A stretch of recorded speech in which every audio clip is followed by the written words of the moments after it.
శ్రోతలకు నా హృదయపూర్వక నమస్కారములు. మన శ్రోతలలో ఒక సోదరి ప్రశ్నను పంపడం జరిగింది. ఆ ప్రశ్న, కర్మను పోగొట్టుకోవటం సాధ్యమేనా? ఇది వారి ప్రశ్న. దీని గురించి వివరించగలరు? కర్మ అనే పదమునకు అర్థము పని, అంటే క్రియ, అంటే కదలిక. జాగ్రత్తగా అర్థం చేసుకోవాలండి. ఇక్కడ వారు అడిగిన ఉద్దేశం అయితే ఏంటంటే, కర్మను పోగొట్టుకోవడం సాధ్యమేనా అనే ప్రశ్న వేసినప్పుడు సోదరు అడిగినటువంటి ఉద్దేశం ఏంటి అంటే, చెడు కర్మ అని, అంటే కష్టాలు, బాధలు, బాకీలు అంటాం కదండి. అన్న ఆధ్యాత్మికతలో కర్మలో అన్నప్పుడు దాన్ని నెగిటివ్ మీనింగ్లోనే తీసుకుంటాం మనం. అలాంటి కర్మలు పోగొట్టుకోవచ్చా అని సహజంగా నెగిటివ్ మీనింగ్ అది. కానీ అసలు మొత్తం దీన్ని పరిశీలిద్దాం. జ్ఞానం అంటే ఏంటంటే చదువు. ఇదే మహిమ కాదు, మాయ కాదు. ఇది ఒక ఆధ్యాత్మిక చదువు, ఆత్మజ్ఞాన చదువు. ఏంటంటే ఆధ్యాత్మిక చదువు ఏంటి, ఆత్మజ్ఞాన చదువు ఏంటి అంటే ఏమి లేదు, మన గురించిన చదువు, మనిషి కూర్చిన చదువు. ఏ మనిషి కూర్చుని చదువు అండి అంటే ప్రతి మనిషి కూర్చుని చదువు. అయితే మనుషులందరికీ సంబంధిస్తుందా అంటే లేదు, వ్యక్తిగతం. ఎవరికి వాళ్ళకే అర్థమయ్యే చదువు, వాళ్ళు వాళ్ళలోనే చదువుకోవాలి. వాళ్ళు చదువుకునే పుస్తకం వాళ్లే. ఇప్పుడు నేను చదువుకునే పుస్తకం నేనే, మీరెవరో నాకు తెలియదు. అసలు నిజంగా చూడండి, నేనెవరో మీకు తెలియదు, మీరెవరో నాకు తెలియదు. కానీ గత 2 సంవత్సరాల నుంచి వింటున్నారు. అదే ఎవరు వింటున్నారో నాకు తెలియదు అనుకోండి, ఎప్పటి నుంచో వింటున్నారో. కానీ నేను 2 సంవత్సరాలు అయింది పెట్టి, 2 సంవత్సరాల నుంచి వింటున్నారు. అంటే 2 సంవత్సరాల నుంచి వింటున్న, మొదటి నుంచి వింటున్న వాళ్ళు ఎవరన్నా ఉంటే మన మధ్య ఉన్న సంబంధం ఏంటి? ఇప్పుడు జస్ట్ జ్ఞాన సంబంధం. నేను మీకు తెలియదు, మీరు నాకు తెలియదు, అసలు తెలుసుకోవాల్సిన అవసరం కూడా లేదు. అంటే ఎందుకు చెబుతున్నా అనే విషయం అంటే, ఇదే చదువు. చదువు ఇలాగే ఉంటుంది.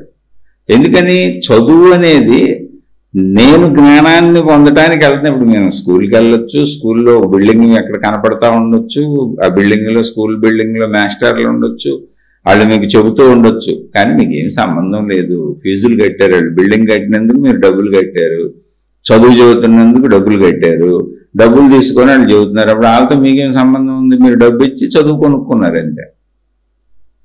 కాకపోతే మనుషులు ఎదురుగా కనపడుతున్నారు అంతే. ఎక్కడైనా జరిగేది ఇంతే. ఇప్పుడు గవర్నమెంట్ స్కూల్స్ అనుకోండి, డబ్బులు గవర్నమెంట్ ఇస్తుంది. మళ్ళీ గవర్నమెంట్ అంటే మనమే ప్రజల దగ్గర ట్యాక్సుల రూపంలో వసూలు చేసింది. కాబట్టి సంబంధమే లేదు అక్కడ. మీరు ఇప్పుడు రైతు బజార్కి వెళ్ళి కూరగాయలు కొనుక్కున్నామండి, కిరాణా షాప్కి వెళ్ళి సరుకులు కొనుక్కున్నామండి, బట్టల కొట్టుకు వెళ్ళి బట్టలు కొనుక్కున్నామండి, స్కూల్కి వెళ్ళి చదువు కొనుక్కున్నాం అంతే.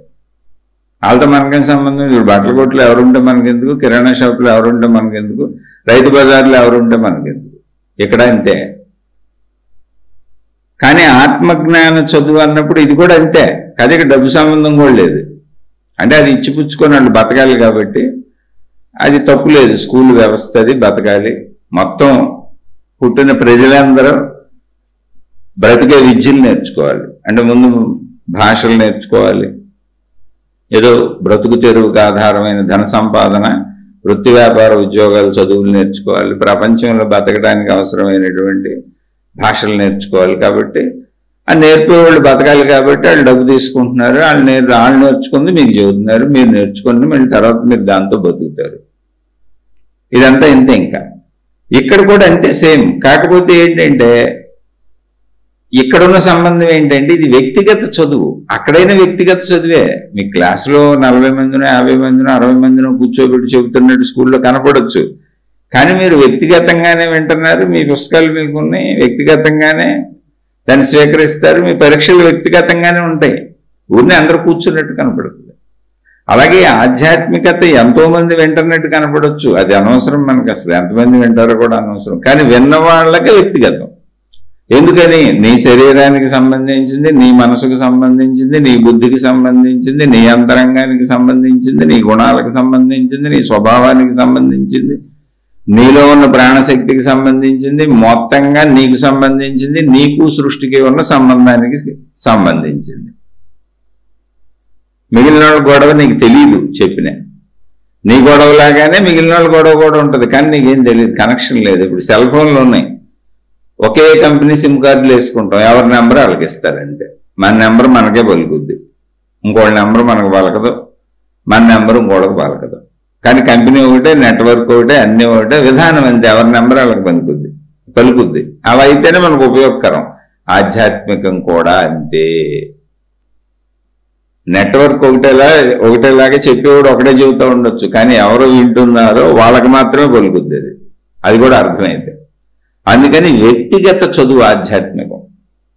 మీకు మతం సామూహికం కావచ్చు, దేవుడు సామూహికం కావచ్చు, గురువులు సామూహికం కావచ్చు, ఆచార సాంప్రదాయాలు పాటించే విధానాలు సామూహికం కావచ్చు. కానీ ఇక్కడ గుణమార్పు, స్వభావం పరిశీలన అన్నప్పుడు నిన్ను నువ్వు చూసుకోవటమే.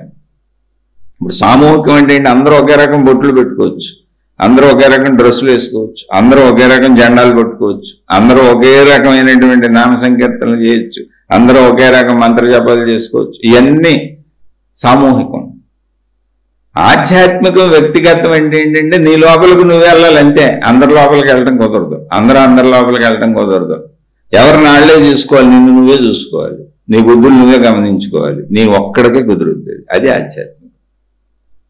అందుకని ఆధ్యాత్మికం అనేది సపరేట్. అసలు దీన్ని తీసుకెళ్లి మతానికి, దేవుళ్ళకి, గురువులకి ఇటు కలిపేది కాదు అది. అయితే చెప్పేవాళ్ళు ఉండొచ్చు, ఒకవేళ గురువులు చెప్పి మీ లోపలికి తీసుకెళ్తున్నారు అనుకోండి, వినండి, అది ఎంత తప్పు లేదు. వాళ్ళని గౌరవించడం తప్పు లేదు. స్కూల్లో మాస్టర్కి ఫీజులు కట్టాం, డబ్బులు కట్టాం, ఈ గురువులకి వాళ్ళకి ఏం కావాలో ఇస్తాం అంతే. సేవలు అడుగుతారో, దక్షిణలు అడుగుతారో, లేకపోతే ఉచితంగా చెబుతారో, లేదా వాళ్ళ ఇష్టమే, వాళ్ళకి ఏం కావాలో ఇచ్చి మీరు మీకు కావాల్సింది తెలుసుకుంటారు. ఏమి అక్కర్లేని వాళ్ళకి ఏమీ లేదు. ఇది వ్యక్తిగతము, అది ముందు తెలుసుకోండి. అలా తెలుసుకుంటున్నప్పుడు మొత్తంగా విషయం కూడా తెలుసుకోవాలి. ఇప్పుడు కర్మలు తప్పించుకోవడం సాధ్యమేనా అన్నాం అనుకోండి, అసలు ముందు కర్మ అంటే ఏంటి అలా మొత్తంగా తెలుసుకోవాలి. ఎందుకంటే చదువు కదా ఇది, ఒక ముక్కలో కాదు చదువు. మొత్తం అర్థమైతే మీకే అర్థమైపోద్ది, తప్పించుకోవచ్చా, తప్పించుకోలేమా, తప్పించుకోగలిగితే ఎలా తప్పించుకోవచ్చు, ఏ ఏ పరిస్థితుల్లో తప్పించుకోవచ్చు, ఎప్పుడు తప్పించుకోవచ్చు, లేదా తప్పించుకోలేము అంటే ఎందుకు తప్పించుకోలేము, ఎప్పుడు తప్పించుకోలేము, ఏ ఏ పరిస్థితుల్లో తప్పించుకోలేము, ఇలా చదువు అనేది మొత్తంగా విశదీకరిస్తుంది. ఒక్క చెట్టు గురించి చెప్పాలనుకోండి, ఊరిని వృక్షశాస్త్రం ఉంది, ఒక చెట్టు గురించి చెప్పాలంటే కొన్ని లక్షల పుస్తకాలు రాయొచ్చు, అంత ఉంటుంది జ్ఞానం. అలాగే ఏదైనా ఈ జ్ఞానం అంతే, అది అలా తెలుసుకోవాలి. అలా తెలుసుకోకపోతే మీరు కర్మను తొలగించుకోలేరు, లేదా కర్మను తగ్గించుకోలేరు, లేదా కర్మను పెంచుకోలేరు. చేయొచ్చా చేయకూడదు మీకు ఎలా తెలుస్తుంది? అందుకని సంపూర్ణంగా తెలుసుకోవాలి. ఇది చదువు. ఆ చదువు చదివితేనే మీరు ఏదైనా చేయగలుగుతారు. చదువుకున్నైనా డాక్టర్ అవుతాడు, వైద్యం చేయగలుగుతాడు. చదువుకున్నైనా ఇంజనీర్ అవుతాడు, బిల్డింగ్లు కట్టగలుగుతాడు. చదువుకున్న ఆయన ఏదైనా చేయగలుగుతాడు, చదువుకున్న ఆయన ఏం చేయలేడు, ఇలాంటివి చేయలేడు. తనకు వచ్చిన ఏదో నేర్చుకున్న వృత్తులు చేస్తాడు, అది కూడా మళ్ళీ చదువు లాంటిదే. అక్కడ చదువుకోవాలి, అదో రకం చదువు. వ్యాపారాలు ఉన్నాయనుకోండి, ఏదో కూరగాయలు ఎక్కడ పండించి అక్కడ అమ్ముతారు అనుకోండి, అది కూడా చదివే. కూరగాయలు పండించడం అనేది రావాలి, ఎక్కడ అమ్మాలో రావాలి, ఎంతకు అమ్మాలో రావాలి, అదో రకం చదువు. అలా ఇది ముందు తెలుసుకోవాలి. అందుకని ఏంటి ఏదో ఉపన్యాసాలు, ఉపద్ఘాతాలు చెబుతున్నాడు అనుకోబాకండి. నేను అసలు ఏం చెప్పట్లా, నేను చదువుకుంటున్నది మీకు వినిపిస్తుందండి. ఇది చదువు. 10 నిమిషాలు, 20 నిమిషాలు, 2 నిమిషాలు, 3 నిమిషాలు సూక్ష్మంలో మోక్షం క్లుప్తంగా చేసేసుకుందాం అంటే అవ్వదు. ఎందుకు అవ్వదంటే జన్మలో చదివినా కూడా అవ్వదు ఇది మోక్షం. ఇదేంటి చదువు? ఆధ్యాత్మిక చదువు మోక్షానికి సంబంధించింది. మోక్షం అంటే ఏంటి? మోక్షం అంటే ఎంత అద్భుతమో తెలుసా? ఒక్క మనిషిగా ఉన్న మీరు, అంటే ఒక్క మనిషిని అన్న భావన మంది, ఒక సింగిల్ మనిషిని నేనన్న భావన, అది కూడా ఈ శరీరం నేనన్న భావన. ఈ శరీరానికి ఓపుకుండి చావదు. ఒక్క పూట తినలేదంటే నీరసం, జ్వరం వచ్చిందంటే దేనికి పనికిరాదు, చిన్న జలుబు దగ్గు వచ్చినా తట్టుకోలేం. అంత అల్పమైన స్వల్పమైన శరీరం ఇది. దీనికి ఒక ఆయువు, మళ్ళీ చావు ఉంది. ఏ రకంగానూ నేను ఈ సృష్టిలో ఒక ధూళికణం కంటే విలువ చేయను. అంత బలహీనుడును, బలహీనురాలను. అటువంటి వాళ్ళం మనం, ఒక మనిషి అంటే, ఒక సింగిల్ మనిషి అంటే. అటువంటి సింగిల్ మనిషి ఆధ్యాత్మిక చదువు చదువుకొని ఆత్మజ్ఞాన చదువు చదువుకుంటే విశ్వము మొత్తము నేనే, అనంత విశ్వాన్ని నేనే, నేను ఈ పరిమిత శరీరాన్ని కాదు, ఈ శరీరము నశించిపోయినా మరణించినా నేను మరణించను, నేను శాశ్వతంగా ఉంటాను, ఆ శాశ్వతంగా ఉండే నేను ఎంతటి వాడను ఎంతటి దానను, అక్కడ స్త్రీలింగం పురుషలింగం ఉండవు, కానీ మనం ఇప్పుడున్న స్థితికి అవి వాడాను. అంటే మొత్తం విశ్వము నేనే అనేంత అనంత స్థితికి ఎదిగే అంత చదువు ఇది. ఇక మీరు ఊహించుకోండి, దాన్ని మీరు ఎంత బలంగా తీసుకుంటారో, ఎంత గొప్పగా తీసుకుంటారో, లేదా ఎంత తక్కువగా తీసుకుంటారో అనేది మీ ఇష్టం. అంత అద్భుతమైన చదువు, దీన్ని మించిన చదువు ఇక ప్రపంచంలో ఏమీ లేదు. ఒకళ్ళు ఉంటే అన్ని డబ్బు గుర్చిన చదువులే. ఒక పరిమిత ధూళి కణము లాంటి నేను అనంత విశ్వమైపోవటాన్ని మించిన చదువు ఏమన్నా ఉంటుంది అసలు? కొన్ని అది అద్భుతం అంటే కాదు, చదువుకుంటూ వచ్చేదే, చదువుకుంటూ వచ్చేదే. అందుకని ఆత్మజ్ఞాన చదువు అంటే ఎవరు వింటున్నారో, ఎవరు చదువుకుంటున్నారో వాళ్ళ ఆత్మకు సంబంధించిన జ్ఞాన చదువు. అది జ్ఞానాన్ని తెలుసుకుంటున్నాడు. ఆధ్యాత్మిక చదువు అంటే ఏంటి? ఎవరు వింటున్నారో, ఎవరు చదువుకుంటున్నారో, ఎవరు దాన్ని అభ్యసిస్తూ మననం చేస్తూ సాధన చేసుకుంటున్నారో వాళ్ళు సాధన చేయకపోతే విన్న ఉపయోగం లేదు, మననం చేసుకోకపోతే విన్న ఉపయోగం లేదు. వింటే వచ్చేస్తే వాటికి అందరికీ ఎప్పుడో మోక్షం వచ్చేసేది. అనాదిగా అందరూ వింటూనే ఉన్నారు. కాదు, సాధన చేయాలి. ఆ దిశలో తర్క వితర్కములతో అవునా కాదా తేల్చుకొని సత్యమని మనకు అనిపిస్తే ఆ సత్యాన్ని మననం చేసుకుంటూ దాన్ని సాధన చేయాలి. అలా ఎవరు సాధన చేస్తున్నారో, ఎవరు వింటున్నారో, ఎవరు విశ్లేషించుకొని ఇందులో సత్యాసత్యాలను నిర్ణయించుకొని సత్యాన్ని సాధన చేసుకుంటున్నారో వాళ్ళకి ఇది ఆధ్యాత్మిక చదువు. ఆధ్యాత్మిక చదువు అంటే ఏంటి? ఆత్మ గూర్చిన అధ్యయనం. ఆత్మ అంటే ఎవరో? నీదే, నీలో ఉన్న ప్రాణశక్తి నువ్వే. నీ శరీరము, నీ మనసు, నీ బుద్ధి, నీ ప్రాణశక్తి మొత్తంగా కలిపితే నువ్వు ఆత్మ. ఈ ఆత్మ అంటే ఏంటి? మొత్తం విశ్వం అంతా, నువ్వు మొత్తం నీ చుట్టూ ఉన్న విశ్వం అంతా కలిపితే, ఎంత విశ్వం ఉంటే అంత కలిపితే అది ఆత్మ. అంటే నీ గూర్చి చెబుతుంది, విశ్వం గూర్చి చెబుతుంది, నీకు విశ్వానికి ఉన్న సంబంధం చెబుతుంది, నువ్వు అనంత విశ్వానివే, ఆ విశ్వశక్తివే అని ఆఖరికి నిరూపిస్తుంది. నీకు ఆ అనుభవాన్ని ఇస్తుంది. చెప్పుకోవడం కదా, అనుభవాన్ని ఇస్తుంది. అనుభవాన్ని పొందాలి. అటువంటి చదువు ఇది. ఆధ్యాత్మిక చదువు, ఆత్మజ్ఞాన చదువు, స్వీయ వ్యక్తిగత చదువు. విన్నవాళ్ళకి విని సత్యాన్ని గ్రహించి, అంటే సత్యమా అసత్యమా కూడా తేల్చుకోవాలి. తేల్చుకుంటూ సందేహాలు వస్తే సందేహాలు తీర్చుకోవాలి. సత్యమే అయితే దాన్ని సాధన చేయాలి. అలా సాధన దాకా ప్రయాణించిన వాళ్ళకి మాత్రమే చదువు అవుద్ది. అందుకని కొంచెం దాన్ని జాగ్రత్తగా చెప్పుకోవాలి. చెప్పేవాళ్ళు జాగ్రత్తగా చెప్పాలి, వినేవాళ్ళు చాలా జాగ్రత్తగా వినాలి. అందులో మంచిని మాత్రమే తీసుకోవాలి. ఇద్దరూ మంచినే మాట్లాడాలి. చెప్పేవాళ్ళు మంచినే చెప్పాలి, వినేవాళ్ళు మంచినే వినాలి. ఇప్పుడు కర్మను పోగొట్టుకోవటం కుదురుతుందా? ఇది ప్రశ్న. అన్నప్పుడు అసలు కర్మ అంటే ఏంటంటే పని అంతే. ఇవన్నీ సంస్కృతం నుంచి వెనక నుంచి వస్తున్నటువంటి పదాలు. చాలా పదాలు వాడుకలో సంస్కృత పదాలన్నీ మనకి వాడుక తెలుగులోకి కూడా వచ్చేస్తాయి. కానీ కర్మ అన్నప్పుడు పని. వ్యతిరేకత ఏం లేదు అందులో. అది వ్యతిరేక పదము కాదు, అనుకూల పదము కాదు. పని. పని అంటే ఏంటి? కదలిక. పని అంటే ఏంటి? మళ్ళీ కదలిక. కదలిక లేకుండా పని ఉండదు, పని లేకుండా కర్మ ఉండదు. కర్మ పని ఒకటే. ఈ కర్మను తప్పించుకోవడం కుదురుతుందా అన్నప్పుడు కర్మ ఫలాలను, చెడు కర్మ ఫలాలను తప్పించుకోవడం కుదురుతుందా? లేదు, మనకు అసలు కర్మనే తప్పించుకోవచ్చా? అంటే పని చేయకుండా తప్పించుకోవచ్చా? కుదురుతుందా? ఎలా అయినా తీసుకోవచ్చు. ముందు విషయం ఏంటంటే పని, కదలిక. రైట్.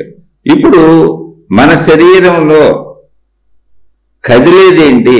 కర్మకు సంబంధించింది ఏంటి? పరిశీలించుకుంటే అర్థం ఏమి లేదు ఇందులో. అంటే అసలు మన శరీరమే కదలిక. పంచేంద్రియాలు ఎప్పుడు ఏదో కోరుకుంటానే ఉంటాయి. ఊపిరి పీల్చాలి, వదలాలి, అవయవాలన్నీ పనిచేయాలి, మొత్తం నిరంతరం శరీరం తినటం, మలమూత్ర విసర్జనలు, తర్వాత పంచేంద్రియ కోరికలు, బంధాలు, అనుబంధాలు, ప్రేమలు, మొత్తం కదలికలేనండి. కదలికలు లేకుండా అసలు మన శరీరమే లేదు. అంటే శరీరం కర్మకు సంబంధించింది. ప్రయత్నించి సాధించుకొని అనుభవిస్తూ ఉంటుంది. ప్రయత్నము కర్మే, ప్రయత్నించటము కర్మే, పొందటము కర్మే, అనుభవించటము కర్మే. అది సుఖమా దుఃఖమా అనేది కాదు ఇక్కడ, అది కర్మ. సుఖ దుఃఖాలు దాని భావాలు, మన ప్రయత్నంలో మనకు లభించిన వాటి భావాలు సుఖ దుఃఖాలు. కానీ శరీరం కర్మ శరీరం. మనం పని చెయ్యకపోయినా ప్రయత్నించి శరీరం కర్మ చేస్తూనే ఉంటుంది. గాలి పీల్చుకోక తప్పదు, ఆహారం తినక తప్పదు, గుండు కొట్టుకోక తప్పదు, లోపల శరీర అవయవాలు పనిచేయక తప్పదు. బ్రతికున్నంత కాలం అది పనిచేస్తూనే ఉంటుందండి. మనం ఇష్టపూర్వకంగా దాన్ని కదపకపోయినా అది పనిచేస్తూనే ఉంటుంది. అంటే శరీరమే కర్మ శరీరం, నెంబర్ 1. నెంబర్ 2, మనలో మళ్ళీ కదలికలు ఉన్నది ఏంటి, పనిచేసేది ఏంటి అంటే, ఈ శరీరం కదలాలంటే లోపల ఆలోచన పుట్టాలి. ఆలోచన దేనికి సంబంధించింది అయితే శరీరం దానికి అనుకూలంగా కదులుతుంది. అలా ఆలోచనలు భావాలు పుట్టడమే మనస్సు. అంటే మనం శరీరంతో చేసినవన్నీ లోపల గుర్తుపెట్టుకున్నాం అంతే, మళ్ళీ తిరిగి అవి గుర్తు చేస్తుంది, అదే మనస్సు. అందులోనే కోరికలు ఉంటాయి, అందులోనే అవసరాలు ఉంటాయి, అందులోనే సామాన్య విషయాలు ఉంటాయి. సామాన్య విషయాలు అంటే ఇది రోడ్డు, ఇది ఇల్లు, ఇది నా పేరు, ఇది మా ఆవిడ, ఇది నా బ్రీఫ్ కేసు, ఇది నా పెన్ను, ఇది నా పెన్సిల్, ఇవన్నీ సామాన్య విషయాలు. అందులోనే కోరికలు ఉంటాయి, అది కావాలి ఇది కావాలి. అందులోనే భయాలు ఉంటాయి, బాబోయ్ అదంటే భయం, ఇదంటే భయం. అందులోనే బాధలు ఉంటాయి, ఇది నాకు వద్దు, అది నాకు వద్దు. అన్నీ ఆ మనసులోనే ఉంటాయి. ఇవన్నీ మనం అనుభవించినవి, మనం గ్రహించినవి. అందులోంచి కదిలి ఆలోచనగా వచ్చి శరీరాన్ని కదుపుద్ది. అంటే ముందు లోపల కదులుతుంది, మన లోపల కదులుతుంది. ఆ కదలిక మనసు, అది శరీరాన్ని కదులుతుంది. మనకి కదిలేతూ కనపడేది శరీరం. లోపలి కదలిక తెలుస్తుంది కానీ, ఉన్నదని తెలుస్తుంది కానీ కనపడదు. ఇవి కదలికలు. అంటే శరీరం కదలటం వలన ప్రపంచంలోకి వెళ్ళి, అంటే బయటకు వెళ్ళి రెండవ మనిషితో కానీ, రెండవ వస్తువుతో కానీ, రెండవ విషయంతో కానీ, ప్రపంచంలో అన్నప్పుడు అటు మనుషులు కావచ్చు, వస్తువులు కావచ్చు, విషయాలు కావచ్చు, ప్రదేశాలు కావచ్చు, ఏదైనా కావచ్చు. ప్రపంచంలోకి వెళ్ళి ఆ విషయాలను గ్రహిస్తాం. గ్రహించినప్పుడు ఏమైంది, అది పంచేంద్రియముల ద్వారా, అంటే కన్ను, ముక్కు, చెవి, ఇలా శబ్ద స్పర్శ రూప రసగంధములు, రసం అంటే రుచి, గంధం అంటే వాసన ద్వారా లోపలికి వస్తున్నాయి ఆ విషయాలు. వచ్చిన విషయాలన్నీ లోపల ఉంటున్నాయి. అంటే ఇప్పుడు ఏమైంది, మనసులో ఒక ఆలోచన పుట్టి శరీరాన్ని కదిపి బయటికి పంపించి, బయట నుంచి ఆ విషయాలను సేకరించుకుని లోపల దాచుకొని, మళ్ళీ అందులోంచి విషయాలను కదిపి ఇప్పుడు లోపల దాచుకున్నప్పుడు ఏమైంది, అది అనుభవం అయింది. అనుభవము అంటే ఏంటో తెలుసా, ప్రింట్ అయింది మనలో. అందులో పైగా చిన్న అనుభవాలు ఉంటాయి. ఇప్పుడు ఇది రోడ్డు అని కూడా అనుభవమే. ఎందుకని కాలు దాని మీద నడిచింది, చూసాం, దాని రంగు అన్నీ గుర్తున్నాయి. రోడ్డు సైజ్ ఎంత ఉంది, రోడ్డు ఎలా ఉంది, ఆ ప్రదేశం ఎలా ఉంది, ఆ బిల్డింగ్ ఎలా ఉంది, ఆ చెట్టు ఎలా ఉంది, అన్నీ గుర్తు తెలుసు మనకి. అవి కూడా అనుభవాలే, అన్ని అనుభవాలే ఇక్కడ.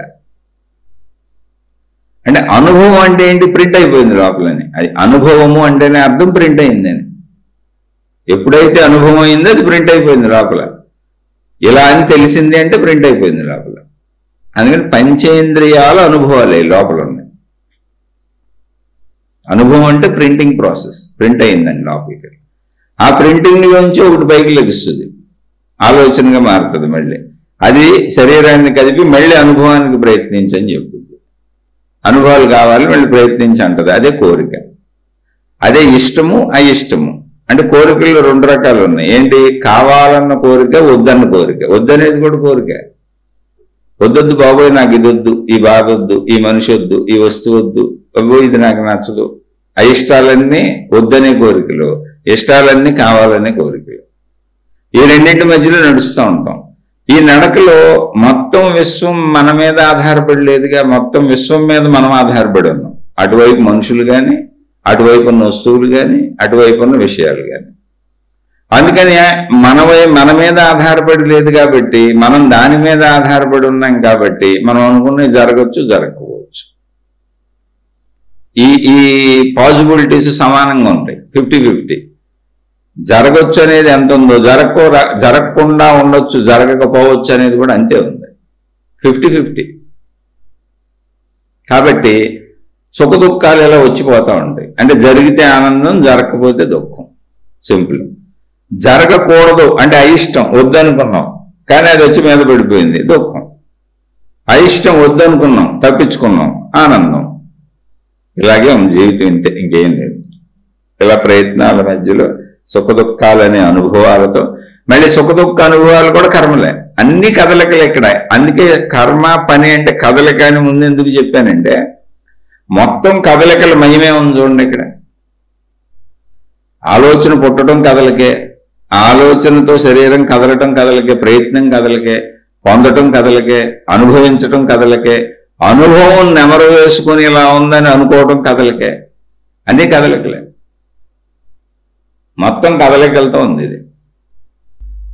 కర్మను తప్పించుకోవచ్చా అంటే, శరీరం ఉన్నంత కాలం కర్మను తప్పించుకోవటం కుదరదు. ఏంటి? మామూలు కర్మనే. మామూలు కర్మ అంటే ఏంటి? కదలికని తప్పించుకోవటం కుదరదు. శరీరం ఉన్నంత కాలం కదలికని తప్పించుకోవడం కుదరదు. ఎందుకని? గాలి పీల్చుకోవాల్సిందే, మలమూత్ర విసర్జన చేయవలసిందే, మనసు కదులుతూనే ఉంటది. కారణం ఏంటి? పెద్ద పెద్ద విషయాలు ఉండకపోవచ్చు. ఇప్పుడు కాలు తీసి కాలు వేయాలనుకోండి, బాత్రూమ్కి వెళ్ళాలనుకోండి, ఆలోచన రావాలి కదా, బాత్రూమ్ అని తెలియాలిగా, నేను ఇటు నడవాలని తెలియాలిగా, ఇటు చూడాలని తెలియాలిగా, అది కూడా కదలికేగా. కాబట్టి శరీరం ఉన్నంత కాలం సహజ సామాన్య కర్మలను ఏ కర్మలైనా తప్పించుకోవడం కుదరదు.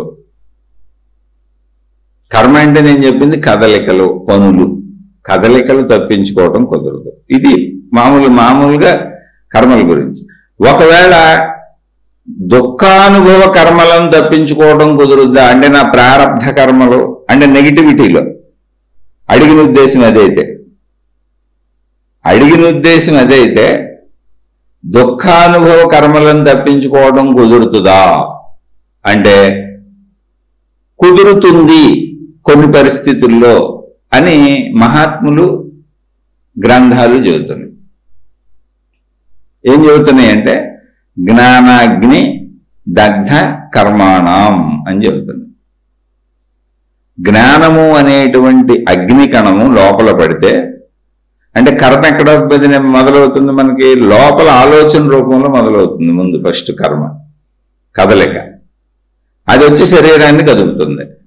శరీరం కదిలి ఆ పనులు చేసి ఆ భావాలను తిరిగి లోపలికి అనుభవాలుగా తీసుకుంటుంది. జ్ఞానాగ్ని దగ్ధ కర్మాణం. ఇప్పుడు జ్ఞానం అనేటువంటి అగ్ని లోపల పడితే కర్మలన్నీ నశించిపోతాయి అని చెప్పింది. దగ్ధ అంటే కాల్చేస్తుంది, దగ్ధం చేసేస్తుంది. కర్మాణం కర్మలన్నింటినీ అని. అంటే జ్ఞానం అనే అగ్ని లోపల పడితే కర్మలను దగ్ధం చేయటం ఏంటి? ఏం దగ్ధం అవుతాయి అంటే, సుఖ దుఃఖ. ఇప్పుడు సుఖభావాలు కలుగుతున్నాయి అనుకోండి, సుఖభావాలను దగ్ధం చేయాల్సిన అవసరం ఉంది, అదేం మనకేం ఇబ్బంది లేదుగా, అసలు మనకు ఆ భావం ఉందని కూడా అనిపించదుగా.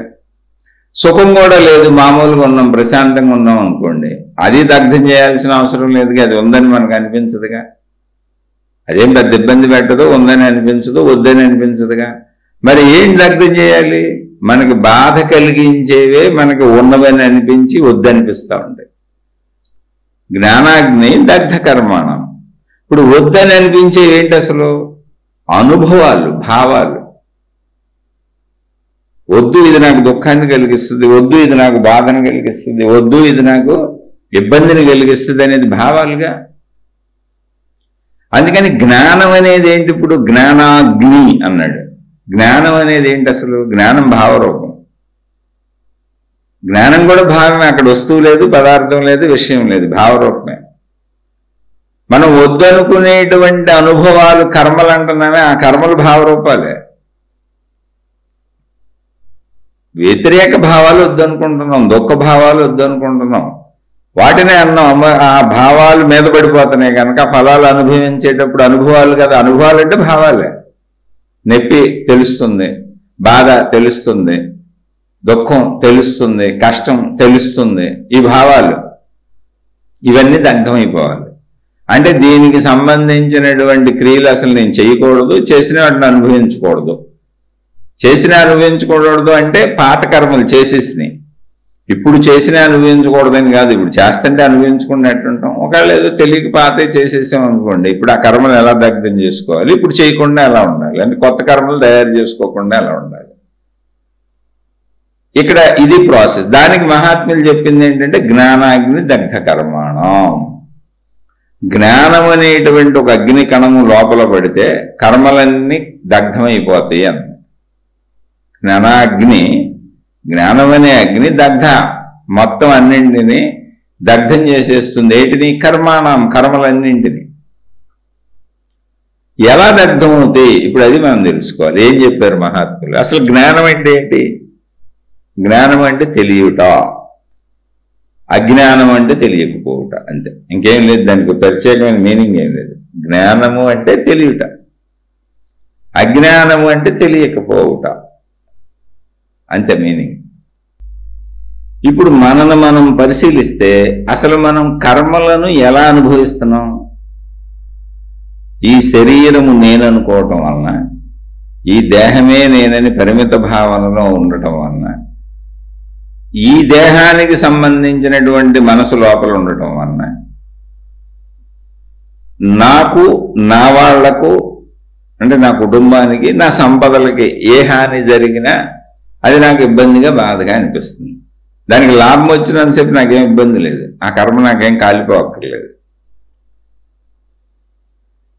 నష్టం వచ్చినప్పుడు అనిపిస్తుంది. ఇదంతా ఎందుకంటే దేహ భావనలు. అసలు నేను శరీరం అని. జ్ఞానం అంటే ఏంటి అంటే, జ్ఞానం ఏం చెబుతుందంటే అసలు నువ్వు శరీరమే కాదు అని చెబుతుంది. శరీరం అని అనుకుంటున్నావు, అందువలన పరిమిత భావన ఉంది, అందువలన నీకు శారీరక సంబంధ విషయాలతో కూడిన, ప్రాపంచిక సంబంధ విషయాలతో కూడిన, సుఖదుఖ అనుభవాలతో కూడిన, ఇష్ట అయిష్టాలతో కూడినటువంటి బంధ మనస్సు ఉంది నీకు.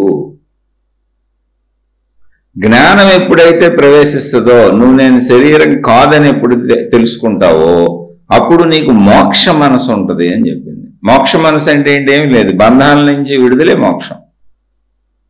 ఇప్పుడు బంధ మనసు ఉంది. ఈ బంధ మనసులో ఏమున్నాయి? సుఖం దుఃఖం రెండు ఉన్నాయి. సుఖం కావాలన్న బంధం ఉంది, దుఃఖం వద్దన్న బంధం ఉంది. నేనన్న బంధం ఉంది, నా వాళ్ళన్న బంధం ఉంది, నా సంపదలన్న బంధం ఉంది. నేను, నా వాళ్ళు, నా సంపదలు బాగుండాలన్న బంధం ఉంది, వీళ్ళకి ఏ కష్టం రాకూడదన్న బంధం ఉంది. ఇలా నిరంతరం బంధాలు ఉన్నాయి. ప్రతి కదలికలో బంధాలే ఉన్నాయి. మనసులో బంధ మనసు అది. ఈ బంధ మనసు శరీరాన్ని బంధించేసి ఉంచింది. శరీరాన్నేగా వాడుకోవాలి, శరీరంతోనేగా మొత్తం మనసు తయారయ్యేది. రెండు ఇంటర్లింక్ అయ్యి విడిపోయలేవు, ఒకటిగానే ఉన్నాయి. ఇప్పుడు జ్ఞానం అనే దాన్ని మనసుకు పట్టిస్తే, జ్ఞానం శరీరానికి పట్టించడం కుదరదు. ఎందుకంటే జ్ఞానం పదార్థం కాదు, భావం. మనసులో ఉండేదేంటి? భావాలే. అనుభవాలు భావాలుగా ఉంటాయి. అనుభవాలు, అనుభావాలు. అనుభవాలు అంటే ఏంటో తెలుసా? అనుసరించి వచ్చిన భావాలు. శరీర ప్రక్రియలను అనుసరించి శరీరము అనుభవించినటువంటి ఎదురుగా ఉన్న విషయాలు కానీ, మనుషులు కానీ, శరీరము వేటికి వెళ్ళిందో, వేటితో తాకిందో, వేటితో కలిసిందో, పంచేంద్రియాలు వేటిని కలిశాయో, వేటిని గ్రహించాయో, వాటిని అనుసరించి వచ్చిన, లోపలికి వచ్చిన భావాలే అనుభావాలు, అనుభవాలు. అది అంటే అనుసరించి వచ్చిన భావాలు. నువ్వే వాటిని లోపలికి తెచ్చుకున్నావు, నిన్ను అనుసరించి లోపలికి వచ్చినాయి. నీ పంచేంద్రియాలను ఎటు పంపావో వాటిని అనుసరించి భావాలు లోపలికి వచ్చినాయి. అవి అనుభవాలుగా మారినాయి. అనుభవాలు అంటే ప్రింట్ అయినాయి. ఇప్పుడు అనుభవాలలో ఏమున్నాయి? భావాలే ఉన్నాయి. జ్ఞానం ఏంటి? భావరూపం. జ్ఞానం శరీరానికి పట్టదు, అందుకని మనసుకు పట్టించాలి. అంటే ఇప్పుడు జ్ఞానం ఎక్కడికి వెళ్ళాలి? మనసుకు వెళ్ళాలి. మనసు ఎక్కడుంది? బంధ మనస్సుగా ఉంది. బంధ మనసు అంటే ఏంటి? శారీరక సంబంధ విషయాలతో కూడిన, ఈ శరీరానికి సంబంధించి ప్రాపంచిక విషయాలతో కూడినటువంటి బంధ మనసు. చెప్పుకున్నాం ఇందాక, నేను, నా వాళ్ళు, నాది. అది బంధ మనసు అంటే. అలా ఉంది మనసు. ఈ బంధ మనస్సుని జ్ఞాన మనస్సుగా చేయాలి. అప్పుడేమవుతుంది? అది బంధ విముక్తం అవుతుంది. అంటే ఎప్పుడైతే జ్ఞానం వెళ్ళి బంధ మనసును తాకిందో ఆ బంధాలు, ఆ మనసు లో ఉన్న బంధాలు, అనుభవాలు దగ్ధమైపోతాయి, అంటే కాలిపోతాయి అన్నారు. కాలిపోవటం ఏంటి? సూచనగా చెప్పారు. ఇప్పుడు ఏదైనా కాలిపోయింది అనుకోండి, ఉంటుంది అక్కడ, అది ఉండదు, బూడిద మిగిలింది, వస్తూ ఉండదు. మనిషినైనా చనిపోతే కాల్చేస్తారు, అక్కడ ఉన్నాడు, లేడు, బూడిదైపోయింది, మట్టిలో కలిసిపోదు, ఇంకా పనికిరాదు, అది లేదు, దాని స్వరూపం కోల్పోయింది. అది అలా జ్ఞానం ఎప్పుడైతే బంధ మనసు మీద పడిందో, అలా పడుతూ బంధ మనసు జ్ఞానాన్ని గ్రహించి జ్ఞాన మనసు అవుతుందో, బంధాలన్నీ నశించిపోతా ఉంటాయి. అందుకని మోక్ష మనసు అవుతుంది. మనసేం మారదో, మనసు ఎప్పుడు ఒకటే. మనసు అంటే ఏంటి? గుర్తు పెట్టుకుంటుంది, అంటే ఏం లేదు, లోపల గుర్తు పెట్టుకునే యంత్రాంగం అండి మనసు అంటే. మనసు చెడ్డది కాదు, మంచిది కాదు, నువ్వు ఎలా తయారు చేస్తే అలా అవుతుంది. అందుకని బంధ మనసు అన్నప్పుడు శరీరంతో ప్రపంచానికి ఉన్న సంబంధ బాంధవ్యాలు, నేను, నా వాళ్ళు, నావి, సంపదలు. జ్ఞాన మనస్సు అంటే ఏంటి? అసలు నువ్వెవరో చెబుతుంది, నువ్వు ఈ శరీరం కాదు, నువ్వు ఈ మనసు కాదు, ఎందుకు శరీరం అనుకుంటున్నావు, ఎందుకు మనసు అనుకుంటున్నావు, నువ్వు ఎలా మనసు కాదు, ఎలా శరీరం కాదు, నువ్వు అనంత ఆత్మశక్తివి అని చెబుతుంది. అది జ్ఞాన మనసు. ఆ జ్ఞానం నేర్చుకోవాలి. ఆ జ్ఞానమే ఆధ్యాత్మిక చదువు, ఆత్మజ్ఞాన చదువు, స్వీయ చదువు. ఆ జ్ఞానాన్ని మనసుకు పట్టించినప్పుడు బంధ మనసులో ఉన్నటువంటి బంధాలు విడిపోతూ ఉంటాయి, అంటే అర్థమవుతాయి. ఏమవుతుంది? మాయమైపోవో, అర్థమవుతాయి. ఈ బంధాలు ఇలాగే ఉంటాయి, ఇది ఇలాగే ఉంటుంది, శరీరం ఇలాగే ఉంటుంది, సృష్టి ఇలాగే ఉంటుంది. నేను శరీర పరిమితిని అధిగమించాను. ఇప్పుడు అధిగమించడం అంటే ఏంటి? ఒక వ్యక్తి రోడ్డు మీద నడిచి వెళ్తున్నాడు, తన పక్కన ఉన్న మనుషులు, తన పక్కన వెళ్ళేటువంటి వాహనాలు, కార్లు, బస్సులు, సైకిళ్ళ మీద వెళ్ళేవాళ్ళు, మోటార్ సైకిళ్ళ మీద వెళ్ళేవాళ్ళు, తన చుట్టూ ఉన్న బిల్డింగులు అన్నీ తనకు దగ్గరగా, తనకంటే చాలా పెద్దగా కనపడుతుంటాయి బిల్డింగులన్నీ. మనుషులందరూ తనతో సమానంగా కనపడతారు. వాహనాలు పెద్దగా దగ్గరగా కనపడతాయి కదా, పెద్దగా ఉంటాయి. ఇప్పుడు అదే మనిషి నడిచి వెళ్లకుండా అతను కొంచెం పైకి హెలికాప్టర్లో వెళ్తున్నాడు, కొంచెం పైకి వెళ్ళాడు, హెలికాప్టర్లో వెళ్తున్నాడు. ఇప్పుడు ఇవన్నీ సైజులు తగ్గుతాయి, వీటన్నింటికి పైన ఉన్నాడు అతను. కొంచెం చిన్నగా కనపడతాయి, హెలికాప్టర్లో వెళ్తున్నాడు, కనపడతాయి బిల్డింగులన్నీ. మనుషులు అయితే ఇంకా చిన్నగా కనపడతారు, గుర్తించడం కుదరదు. వాహనాలు అవి ఉన్న తెలుస్తూ ఉంటాయి, అదిగో రైలు వెళ్తుంది, ఏదో కార్లు, బస్సులు వెళ్తున్నాయి, అన్ని చిన్నగా కనపడతాయి. బిల్డింగులు అవి కొంచెం పర్వాలా, కొద్దిగా చిన్నగానే కనపడతాయి, కానీ కొంచెం బిల్డింగులు అని తెలుస్తుంది. హెలికాప్టర్ దాటి విమానం ఎక్కాడు, ఇంకా పైకి వెళ్ళిపోతే బాగా పైకి వెళ్ళిపోతే అసలు బిల్డింగులు కనపడవు, మనుషులు కనపడరు, ఏమీ కనపడదు, భూమి అంతా గ్రీనరీగా కనపడుద్ది. అంత మొత్తం విమాన స్థాయిలో పైకి వెళ్ళిపోయినాక అసలు కింద ఏం కనపడవు. ఉన్నాయిగా, మరి కనపడట్లేదేంటి? కాదు, నా దృష్టి పెరిగింది, నేను ఎత్తుకెళ్ళిపోయాను, నేను బాగా ఎత్తుకెళ్ళిపోయాను. నేను బాగా దగ్గర ఉన్నప్పుడు నాకంటే పెద్దగా కనపడినాయి. నేను బాగా ఎత్తుకెళ్ళి చూడటం మొదలు పెట్టినాక అవి చిన్న నలకల్లాగా కనపడినాయి, తర్వాత అసలు కనపడతాం మానేసినాయి. అంటే ఇప్పుడు జ్ఞానం అంటే ఏంటంటే నువ్వు ఎంత ఎత్తులో ఎంత విశాలంగా చూడగలవు, అంతే జ్ఞానం. నీ పరిధిని పెంచేది. శారీరక పరిధి పెరగదు, మనోపరిధి ఎంతైనా పెరుగుద్ది. జ్ఞాన మనస్సు పరిధిని పెంచుకుంటుంది, శారీరక బంధ మనసు ఇరుకులో పరిధిలో ఉండిపోద్ది. రెండింటికి తేడా. బంధ మనసు ఎప్పుడు శరీర పరిధిలోనే ఉంటుంది, నేను శరీరాన్ని చెబుతూ ఉంటుంది, ఆ పరిమితిలో ఉంచేస్తుంది మన. అదే బంధ మనసు. మోక్ష మనసు అంటే జ్ఞాన మనసు అనంతంగా మనల్ని పెంచుతూ ఉంటుంది. ఎందుకంటే పెరిగేది మనలో మనసే, భావమే. భావం ఎంతైనా విశాలం అవుతూ ఉంటుంది. అందుకని జ్ఞానం భావరూపం.